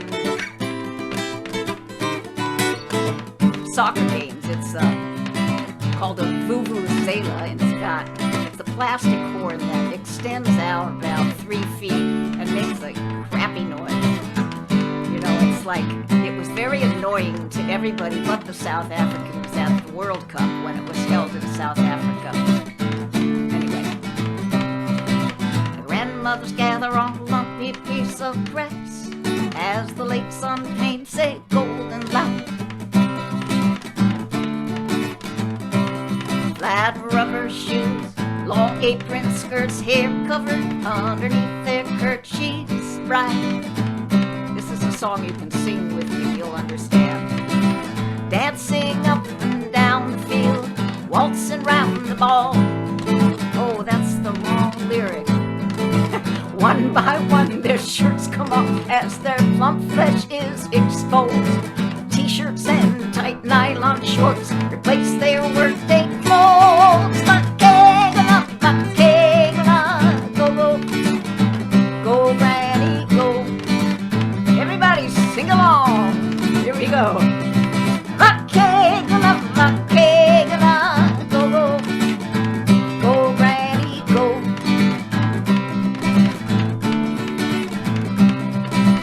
Nora Makabele, 84 years young, ignored all those who said she could not play. At first she could not walk too far, now she's determined to run faster every day. Becca in Sanweezy's aim was to help her friends get fit. Now 8 teams play inside their league, vow they'll never quit. Makegula, go, go, go, granny, go, and then you go. Go, granny, go, go. Makegula,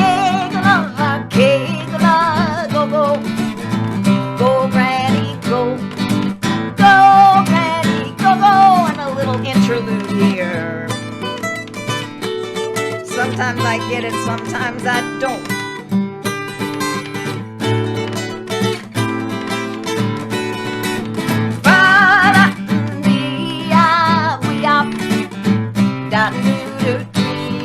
Well, everybody improvise, come on.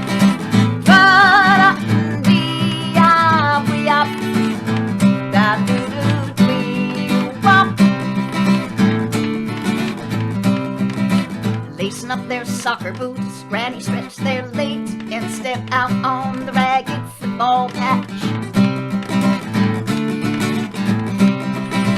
People who once stopped to jeer, blow voo-voo sailors at each Granny soccer match.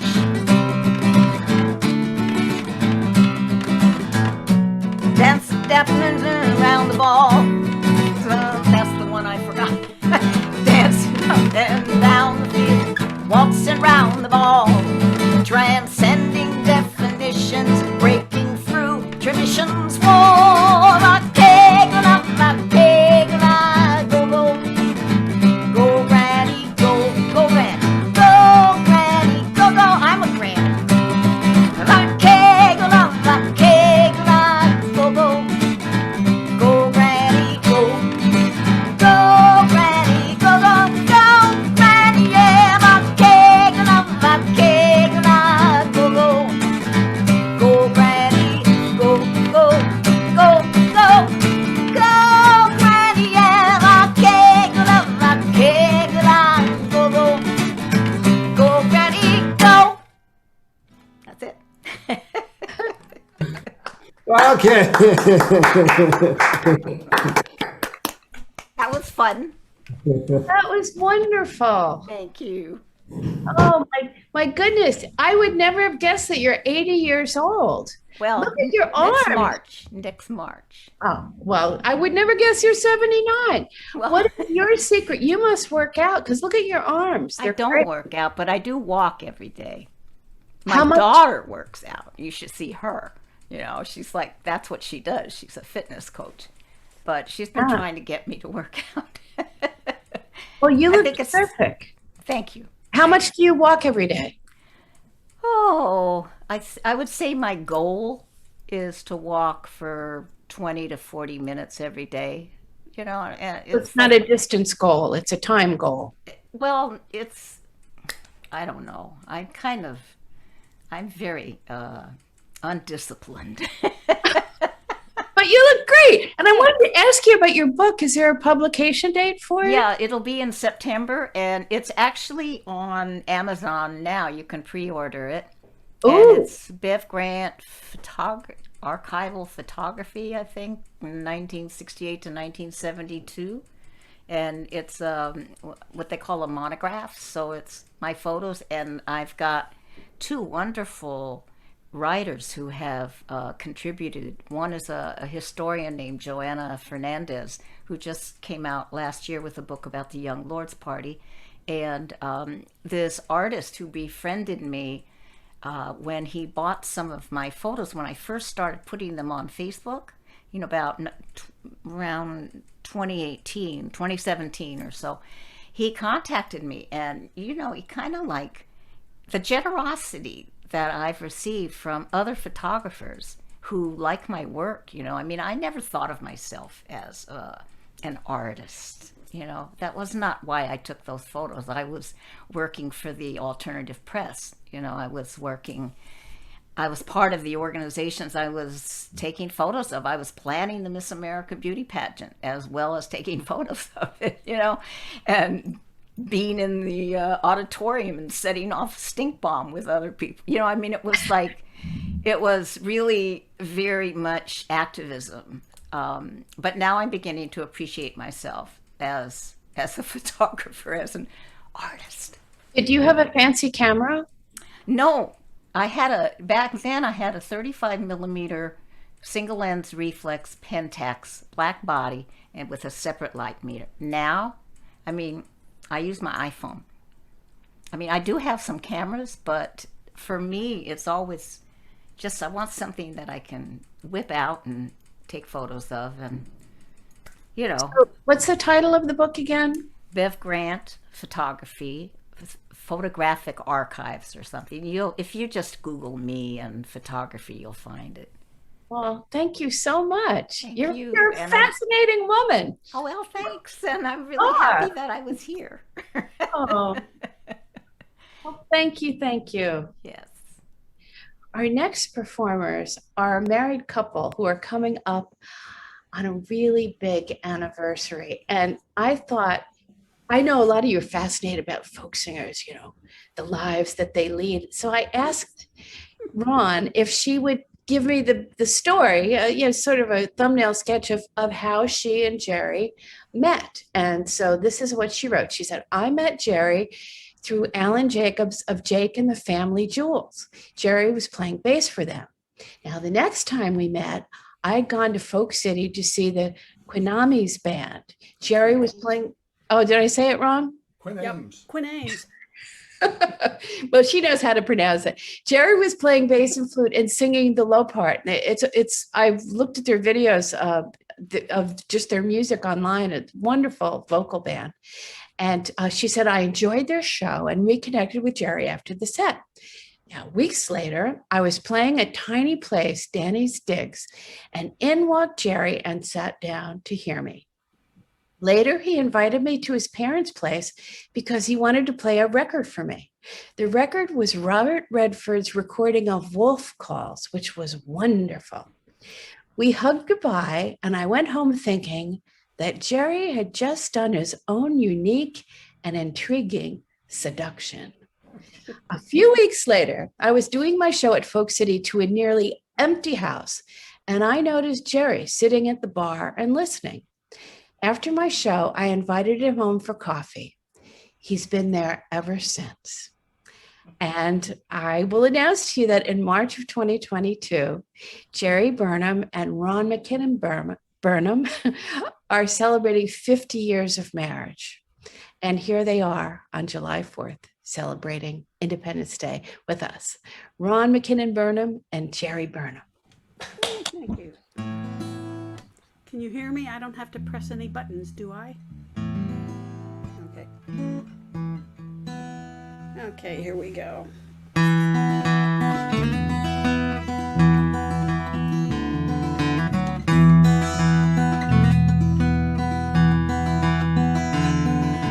Swing me round, fling me round. I want to turn around on the wheel of life. I want to know, I want to see where I can go and be free. I'm healthy and whole, my restless soul wants to roll the ball, see it all, turn me now on the wheel, the wheel. I know how to feel, I'll go where it's real, turn around on the wheel of life.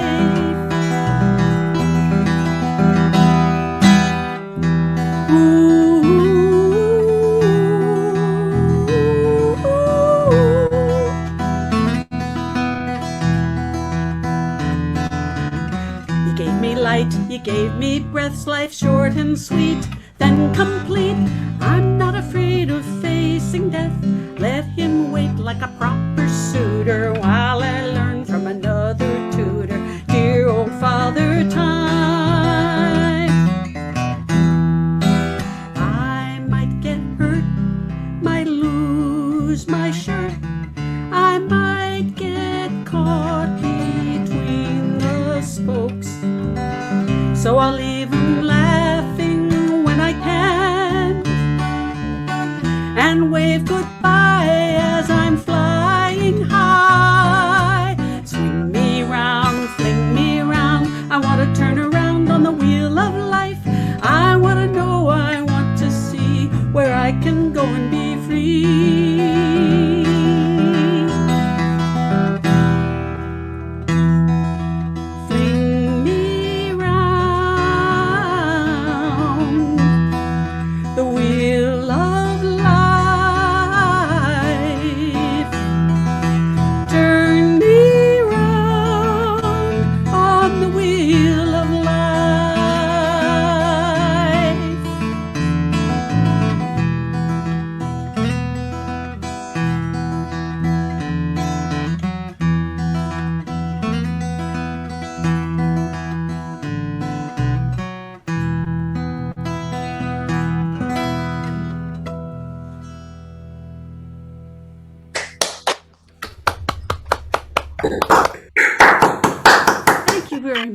Thank you, thank you, thank you.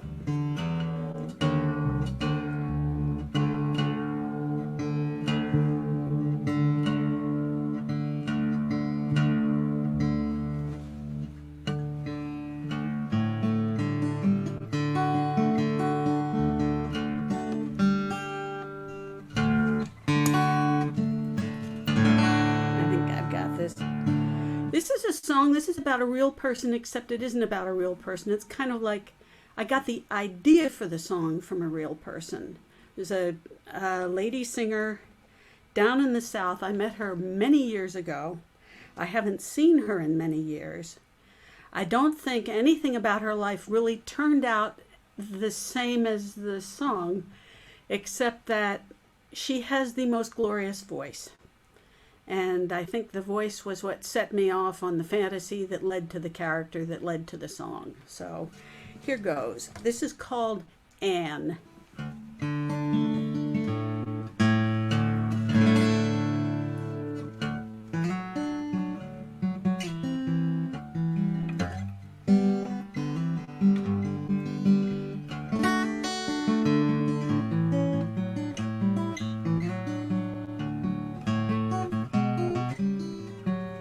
She sings as if death were behind her, daring her to try on the tomb.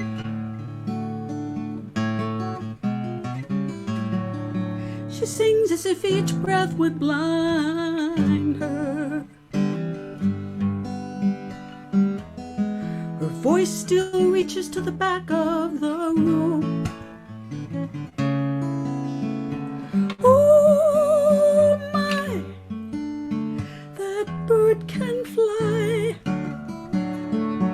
that voice can buy back the coldest of hearts. Oh my, we all fall apart, we're like wax in her hands when we listen to Anne.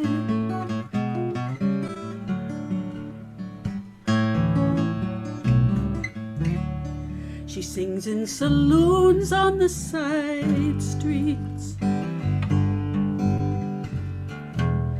She makes them seem like concert halls.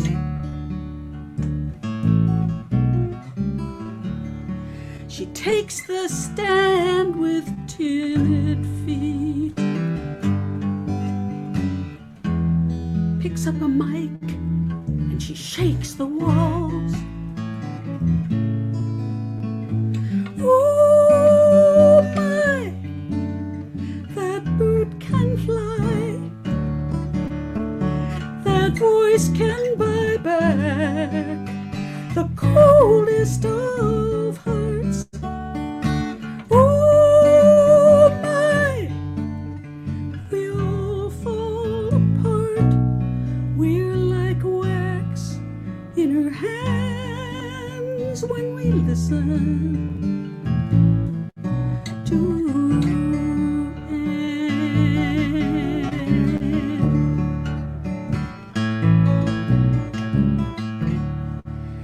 Life chases her down like a junkie.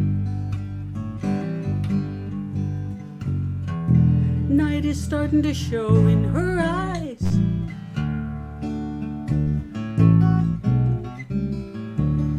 Music's the drug, the band is the monkey. She'll carry till the day she dies. Oh my, that bird can fly, that voice can buy back the coldest of hearts. Oh my, we all fall apart, we're like wax in her hands when we listen to Anne.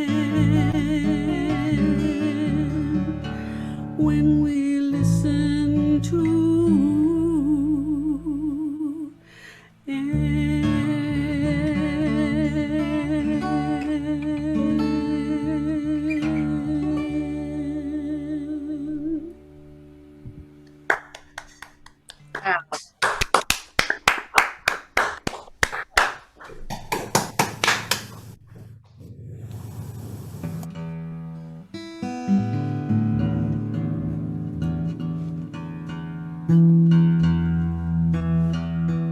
we good?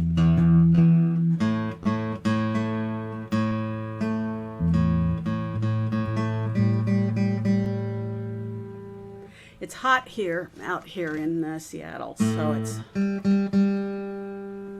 our instruments are tetchy.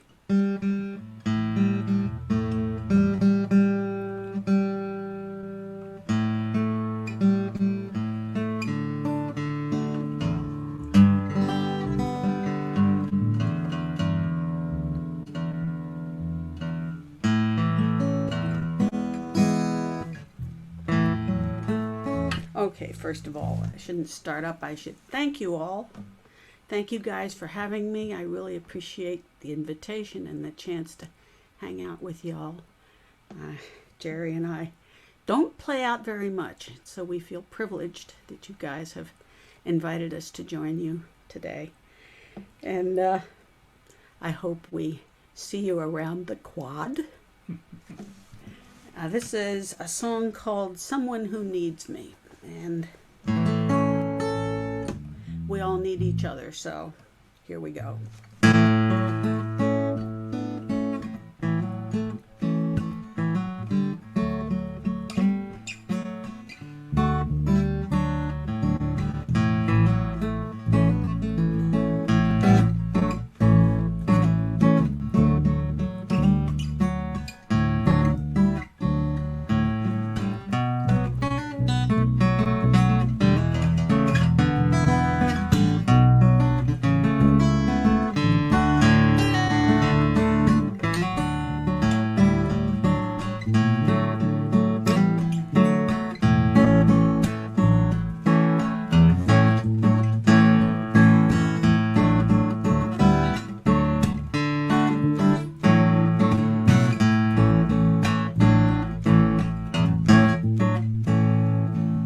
Life is unkind, but I don't mind, 'cause I've got someone who needs me.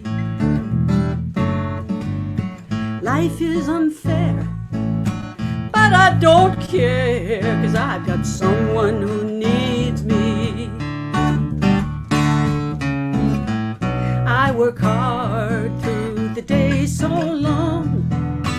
The thought of you waiting for me keeps me strong. Someone who needs me. Someone who needs me. I've got someone who needs me. Someone who needs me. When it's cold in the night, I'll hold you tight, 'cause I've got someone who needs me. When the rent's overdue, I know we'll make it through, 'cause I've got someone who needs me. You know I wouldn't lie, I'd rather die than to sit here all alone watching my world pass me by without someone who needs me. Someone who needs me. Without someone who needs me. Someone who needs me.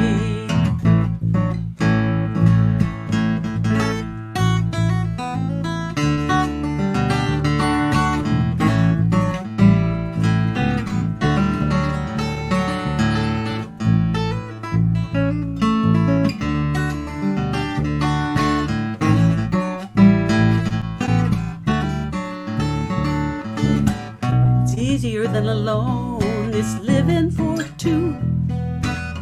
My life's a gift and I'm giving it to you. Or someone who needs me.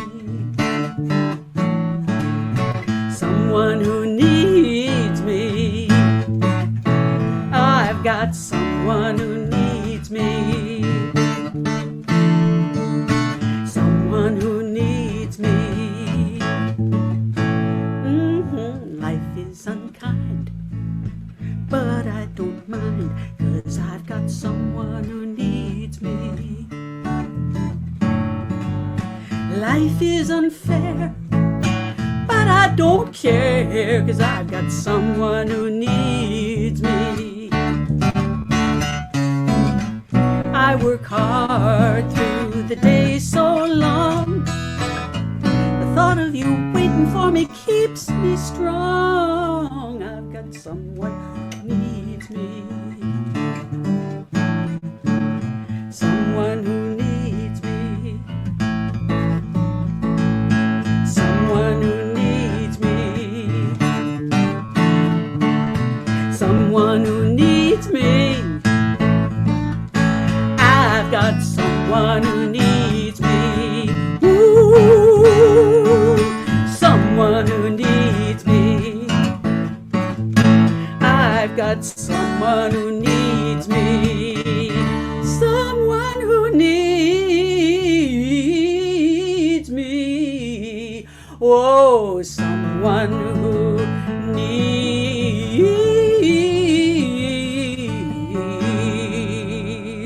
me.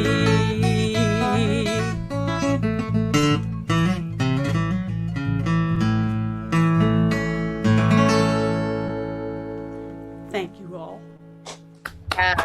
Great, Ron. Nice guitar. Oh, that was wonderful. Ron McKinnon and Jerry Burnham. It was so good to see the two of you and hear you again. I have to admit, it's been too many years. I saw you at the Bottom Line, probably back sometime in the 1980s. And you sound as brilliant today as you did back then. And Thank you. it's such an honor. As you said, I know you don't play out too much, and I'm so glad you were able to be with us tonight. And I hope we hear you again soon. Thank you. It was an honor. Thank you. You all. Thank you. Ron McKinnon and Jerry Burnham. What a great night this has been. I hope you're all enjoying it. And just a reminder, the Greenwich Village Folk Festival takes place on the first Sunday of every month. Holidays be damned. We're going to be here for you. As well, I don't know if you hear all the fireworks going off in my neighborhood, so excuse me if it gets a little too noisy. But this is the first Sunday of the month, and there's some wonderful shows coming up. We'll tell you about the August show a little bit later on. And just also to remind you that you can catch these shows either on the Facebook page, which is facebook.com/GVFF2020, or on the website, GreenwichVillageFolkFestival.org. There's another shortcut, GVFF.net. And of course, on YouTube as well. And the archives are there, so you can catch any shows that you miss. This is a 501c3 corporation. It's a nonprofit, rather, not a corporation. And it's a free gift to the community. But if you are able to and can help support this event, by all means, please make a donation. You'll see at the website, there's a link there that you can make a donation to help support this and help support all these wonderful artists that are performing tonight. And I'm sure if you're watching on Facebook or YouTube, there's probably links that are posted there as well. So thank you for everyone who has donated so far. And we're going to keep this going as long as we can. And now our next performer, I am so happy he's with us tonight. He has been a cornerstone of the folk music community for over 40 years. He's a songwriter, a storyteller, a song leader, educator, a Kennedy Center teaching artist who travels the world presenting before COVID, over 300 performances a year, spreading hope and light and all through song for audiences of all ages. He's the co-president and music education director for the Living Legacy Project. And that's a group that leads pilgrimages to sites of the modern civil rights movement in the South, and also does voter and civil rights education for all ages. Right now, as we speak, he has the #1 album on the folk DJ charts, a brilliant work called On Solid Ground. Earlier this year, he received the Spirit of Folk Awards at Folk Alliance International.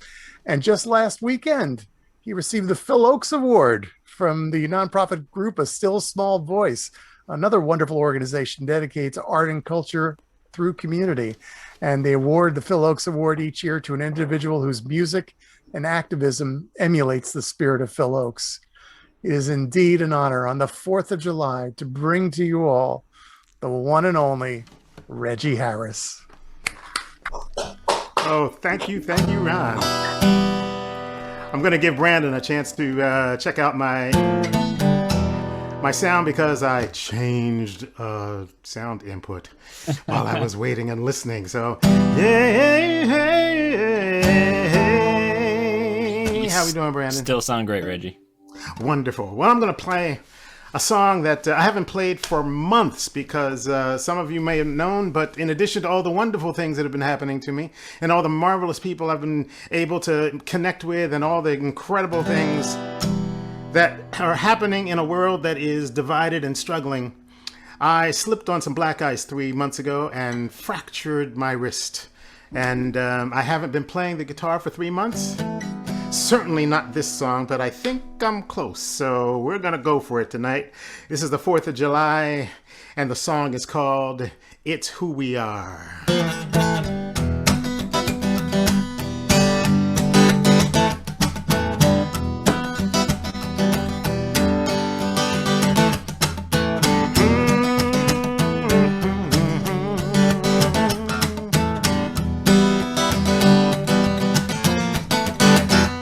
Well, it's a plague on the nation.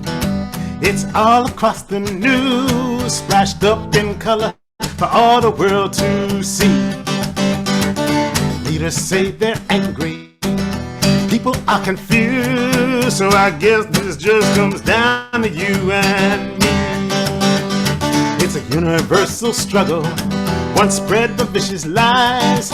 We all been bought and sold for someone's gain. It's a mystical dilemma, it's a puzzle that defies our attempts to fit the pieces in the frame. So we stand before the mirror, we say why? How did we get this way? It's who we are. Yeah, this is who we are. You can blame the politicians, you can blame neighbors too. You can blame the founding fathers for what their mothers didn't do. Well, the answer is quite simple. It's hard to recognize. It's greed, it's self-indulgence, it's the fear of compromise. In a light of introspection, where the truth is known to be, it's our choices that betray us. It's the lie that says we're free. So we stand before each other, we say why? How did we get this way? It's who we are. Hey, this is who we are. Hey, it's not the be all, the end all. Vision by design. It's gonna take a revolution, and we're running out of time. It's who we are. Hey, it's who we are. But we can change. Yes, we can change. But we can change. Oh, yes, we can change. Yes, we can take up the challenge, what we hope to be. We check the future of our reality, but we can't change. Reject the notion we run this race alone, but we can't change. Reject the truth as we can do this on our own. It's in our hearts, it's in our hands, it's in our minds, but we can change. We can change. Somebody needs to say hallelujah, amen. Hallelujah. Amen. Amen. Amen. Well, I mean to tell you, I have been so enjoying this concert, this festival. This has been an amazing night of diversity and of message and of songs that to the core of who we are as human beings. And I am so thrilled to be in your company tonight. I think with such mixed blessings today as I went through, I remember as a child, the 4th of July was such a festive thing. We went out and we barbecued with family and we got together and went out in the park, maybe went swimming, and it was just this big, fireworks at the end of the day. And then, of course, over the years, we understand. I know that the family of Frederick Douglass today did the annual 4th of July address where he says, basically, why would we be celebrating? But there are things to celebrate. This nation has had a lot of division and hate. We have a lot of ills that we are still trying to heal. But in the midst of all that, there have been, and I think a lot of it has been represented here tonight, there has been a lot of amazing energy put into human rights and into the environment and into each other as we try really to form a more perfect union. And this pandemic, I got home March 8th, 2020. And as all of us, as I saw the nation and the world shutting down, I started to look within myself and to say, what's my message? What do I have to say in this time? As the founders were writing the Declaration of Independence and starting to write the Constitution, my ancestors were being ignored. They were singing the song, "Oh Lord, how come me here? I wish I never been born." They were singing "Wade in the Water," and they were singing "Ain't Gonna Let Nobody Turn Me Around." They were singing the spirituals into being. Songs, the sorrow songs, as Frederick Douglass called them, but they weren't just songs of sorrow. They were songs of acknowledgement that they were also going to be resilient. They were songs that came down to me, passed on by folks who, my family, and those around me, those elders that I was raised hearing sing those songs. So in that moment, as I sat and I considered who I was and what I had to say, I began to write songs. And the first one that I wrote was one called "On Solid Ground," which is the name of my CD. I am so pleased to put this work into the world and to have it joined with all of the work, the amazing CDs that have come out and the amazing music that has been rising up to say, we will not rest till the storm is over. We will not lay this burden down. We will keep each other strong. We will love and carry on till we stand all together on solid ground. We will not rest till the storm is over. We will not lay this burden down. We will keep each other strong. We will love and carry on till we stand all together on solid ground. We will not rest till the storm is over.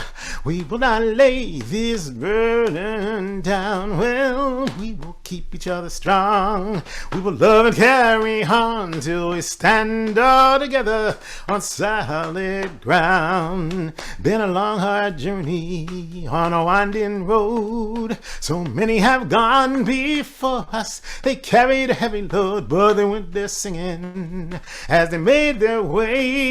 Now it's in their footsteps we follow as we work today. We will not rest till the storm is over. Hey, we will not lay this burden down. Well, we will keep each other strong. We will love and carry on till we stand all together on solid ground. We will not rest till the storm is over. We will not lay this burden down. Yeah, we will keep each other strong. We will love and carry on till we stand all together on solid ground. I know that you're weary. We all feel the pain. Sometimes the actions of the world will try your soul again, but I believe there's a better day, and it's coming our way. That's why we're raising our voices as we work today. We will not rest till the storm is over. Lay this burden down. We'll not lay this burden down. Keep each other strong. We will keep each other strong. We will love and carry on till we stand all together on solid ground. We will not rest till the storm is over. Hey, we will not lay this burden down. Keep each other strong. We will keep each other strong. We will love and carry on till we stand all together on solid ground. All around us there's hatred. All around us there's fear. Violence touches our lives and the message is clear. We mourn our martyrs. In our hearts they'll stay. Then we'll sing, we shall overcome and go on our way. We will not rest till the storm is over.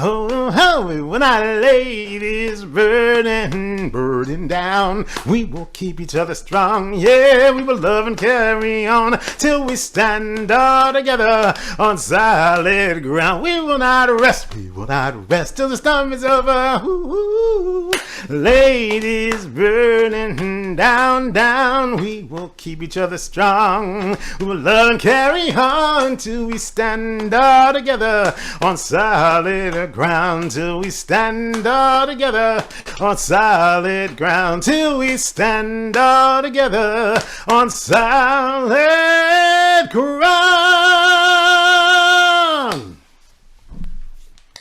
Woo! Thank you. Well, we are trying to stand, and this week I was in Ohio. This was my first foray into the in-person world, and I have to admit it was a beautiful, beautiful opportunity. It went very well, and it was a little bit scary. It was kind of wild, but to be there with people again, social distancing as we could, masks on, mask off. But I was just happy to be again hearing voices, and I know we'll be careful, we'll be cautious, we'll be moving back into this new framework, this new landscape, and obviously we have a lot of rebuilding to do. We have a lot of building anew, because the world is a very different place right now. And tonight I've heard the names of several of our elders go by, as many of you have done songs, and I see Roy and John coming up, and certainly I know that all of your work, everybody here tonight, has really represented so well the power of song. And I thought I would do this song, which I actually wrote back in 2014, but I didn't actually get it onto a CD until On Solid Ground. It's a song that I began writing the night that Pete Seeger was in the hospital and he was dying, and I knew a number of people who were in that room with him, and I was driving up the New Jersey Turnpike hoping that I would be able to somehow magically transport myself into New York City, but that wasn't to be. And I know that we celebrate Pete. Certainly we celebrated him when he was here, celebrated him after his death. But I tell you, I probably learned just as much from Toshi as I learned from Pete. Certainly Pete reconnected me in a way to my own ancestry, in that he so loved the spirituals and the freedom songs, and put himself on the line. But you know, without Toshi Seeger, there would have been no Pete. And those of us who know them both know that to be true. So I'm going to do this song, and I'm going to say thank you so much tonight for all that you all do, and for that all that you are keeping alive through the writing and through the singing and through the powerful witness that you all are. I had the opportunity to, just about a month ago, go into Clearwater and do some filming for a video that will be coming out on this song, reminding me once again how important the work that the Clearwater and the Clearwater organization does to keep the legacy alive.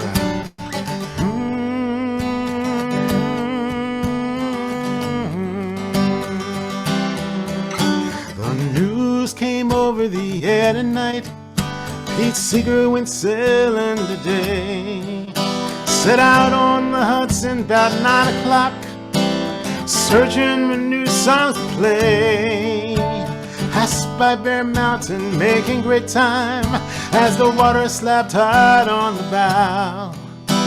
That Storm King, he turned that boat into the wind. Set the old Woody G on the prow. Now he's high over the Hudson, sails headed for home. High on the breeze as it cuts through the trees. Pete, you're not sailing alone. No, you're high over the Hudson. You got one hell of a view. Now your battles are won, a new journey's begun. Pete, we're singing with you of time and rivers flowing. The seasons make a song, and we who live beside her will try to sing along.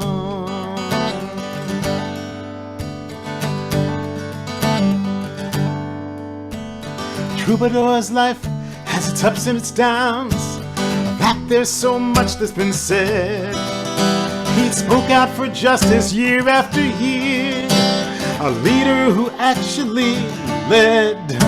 He sang out for freedom, he sang out for peace, taught through the power of song. Ahead of his time in all seasons of life, he kept us all singing along. Now he's high over the Hudson, sails headed for home.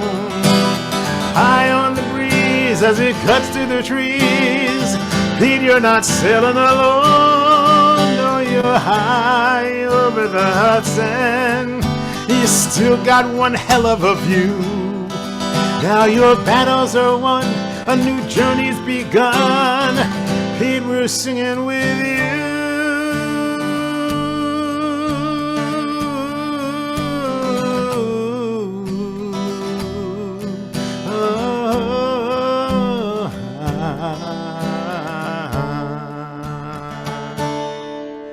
Odetta and Mary say welcome, good friend. And Woody and Faith both agree that you lived your passion for 94 years, and you lived it with integrity. Now we as your children and we as your friends must take up your mission of song. As Toshi yells out with a smile on her lips, hey Peter, what took you so long? And now he's high over the Hudson, sails headed for home. High on the breeze as it cuts through the trees. Pete, you're not sailing alone. No, you're high over the Hudson. You still got one hell of a view. Now your battles are won, a new journey's begun. Pete, we're singing with you.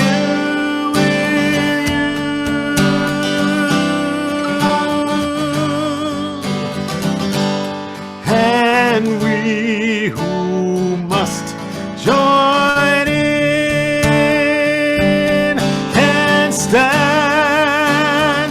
aside no longer. Now let the songs begin.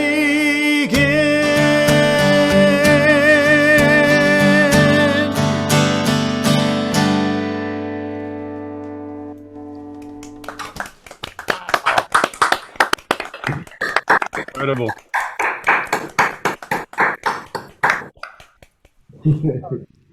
Reggie, that's just fantastic. And, you know, one of the performers who was on earlier, Tina Ross, she wrote something in the chat room here in the Zoom back room, and she said, I hear a chorus singing this, Reggie, a heartfelt song. Have you been able to do it with a big bunch of people singing along with you? Actually, I've done it with several choruses, and I did it probably first with the Walkabout Clearwater chorus, which is an enduring sound in my head. On the record, we tried to recreate that, but there's nothing like having a real big chorus of amazing singers. So Well, I'm sure as time goes on, more and more people will learn it. And you've got to do it at every show, and you've got to record it at every show. Well, that would be great. I'd love that. I wanted to ask you, what is that around your neck? Oh, this? Yeah. This is a turtle that I wear, and the story is, this is the third one. Is when I got my liver transplant in 2008, which saved my life and also gave me a new perspective on life. I was kind of struggling through the recovery period, and a friend of mine said, you need something to remind you of the miracle that you've just gotten. And I went into a little shop, and in there was this little necklace of a sea turtle. And I asked to see it, and the clerk gave it to me, and I took it and I put it in my hand, and I realized that this was going to be the thing that would help me. Turtles being such an amazingly universal symbol in so many cultures. So for me, it is something I put on every single day. It reminds me of the lessons that I learned during the 13 years of liver illness and the amazing gift that came to me with the liver that was donated. And it reminds me also to talk about organ donation, which still in these times is a very, very important thing for people to sign on as organ donors and to give that gift of life. And it gives me a gift of life every morning when I put it on. Well, I had no idea. I thought it was going to be connected to Finding Nemo. Well, you never know. We might actually find Nemo, is it? You still do shows with Greg Greenway and Alistair Mook? Yeah, the show is Deeper Than the Skin, and with Greg Greenway, and the show Race and Song with Alistair Mook are two of the projects that come out of friendships that over the years have given me and my friends the opportunity to talk about difficult subjects like race and prejudice and oppression in a really personal way. We have, in each of those friendships, not only helped each other to cross some hard and difficult boundaries and reconciling the pain, the hurt, the mission of trying to reach people that we can indeed change and change our world. So yeah, those two shows and the work that I'm doing with Living Legacy are just wonderful opportunities to invite people into the conversation that is often hard to have in our nation and in our world. Wow, and thank you, and good luck with the recovery, the full recovery of your wrist. It sounds like you're totally back, but you still have some. Yeah, it's probably about 80%. I'm still trying to find those little nuances, you know. It's been amazing to me just to realize again how lucky we all are when our hands and our bodies are working, and so it's been a real cause for patience to allow my body to heal in its own time, and hopefully it's getting close, but I have a little bit more work to do. So, well, thank you so much for performing. And if anyone wants to hear more and learn more about Reggie Harris, go to reggieharrismusic.com. So great to see you, Christine. Good to see you. All right, now who's next? Oh my goodness. We've had a couple, Seth Farber and Liz Queller, who've been married for 28 years. And we've had another couple, Ron McKinnon and Jerry Burnham, who are celebrating their 50th anniversary next year. But our next performer has been writing for and traveling for close to 35 years with his wife. Her name is Melanie Harvey, and his name is Roy Zimmerman, and he brings humor and hope to the anxious times we live in. So this is just what we need. Here he is bringing us not only humor and hope, but also honesty. Roy Zimmerman. Chris, thank you so much. Thank you so much. You called upon me to bring honesty. I got to do that now. I suppose that I screwed up there. Anyway, I'm very happy to be here. And I mean, as we all kind of emerge from the pandemic and from lockdown and all that kind of stuff, I've learned so much. The days have names, for instance. Did you know that? It turns out, and learned a lot about the country that we live in too. Reggie, your song, this is who we are. That is who we are. Exactly. Learned so much about that too.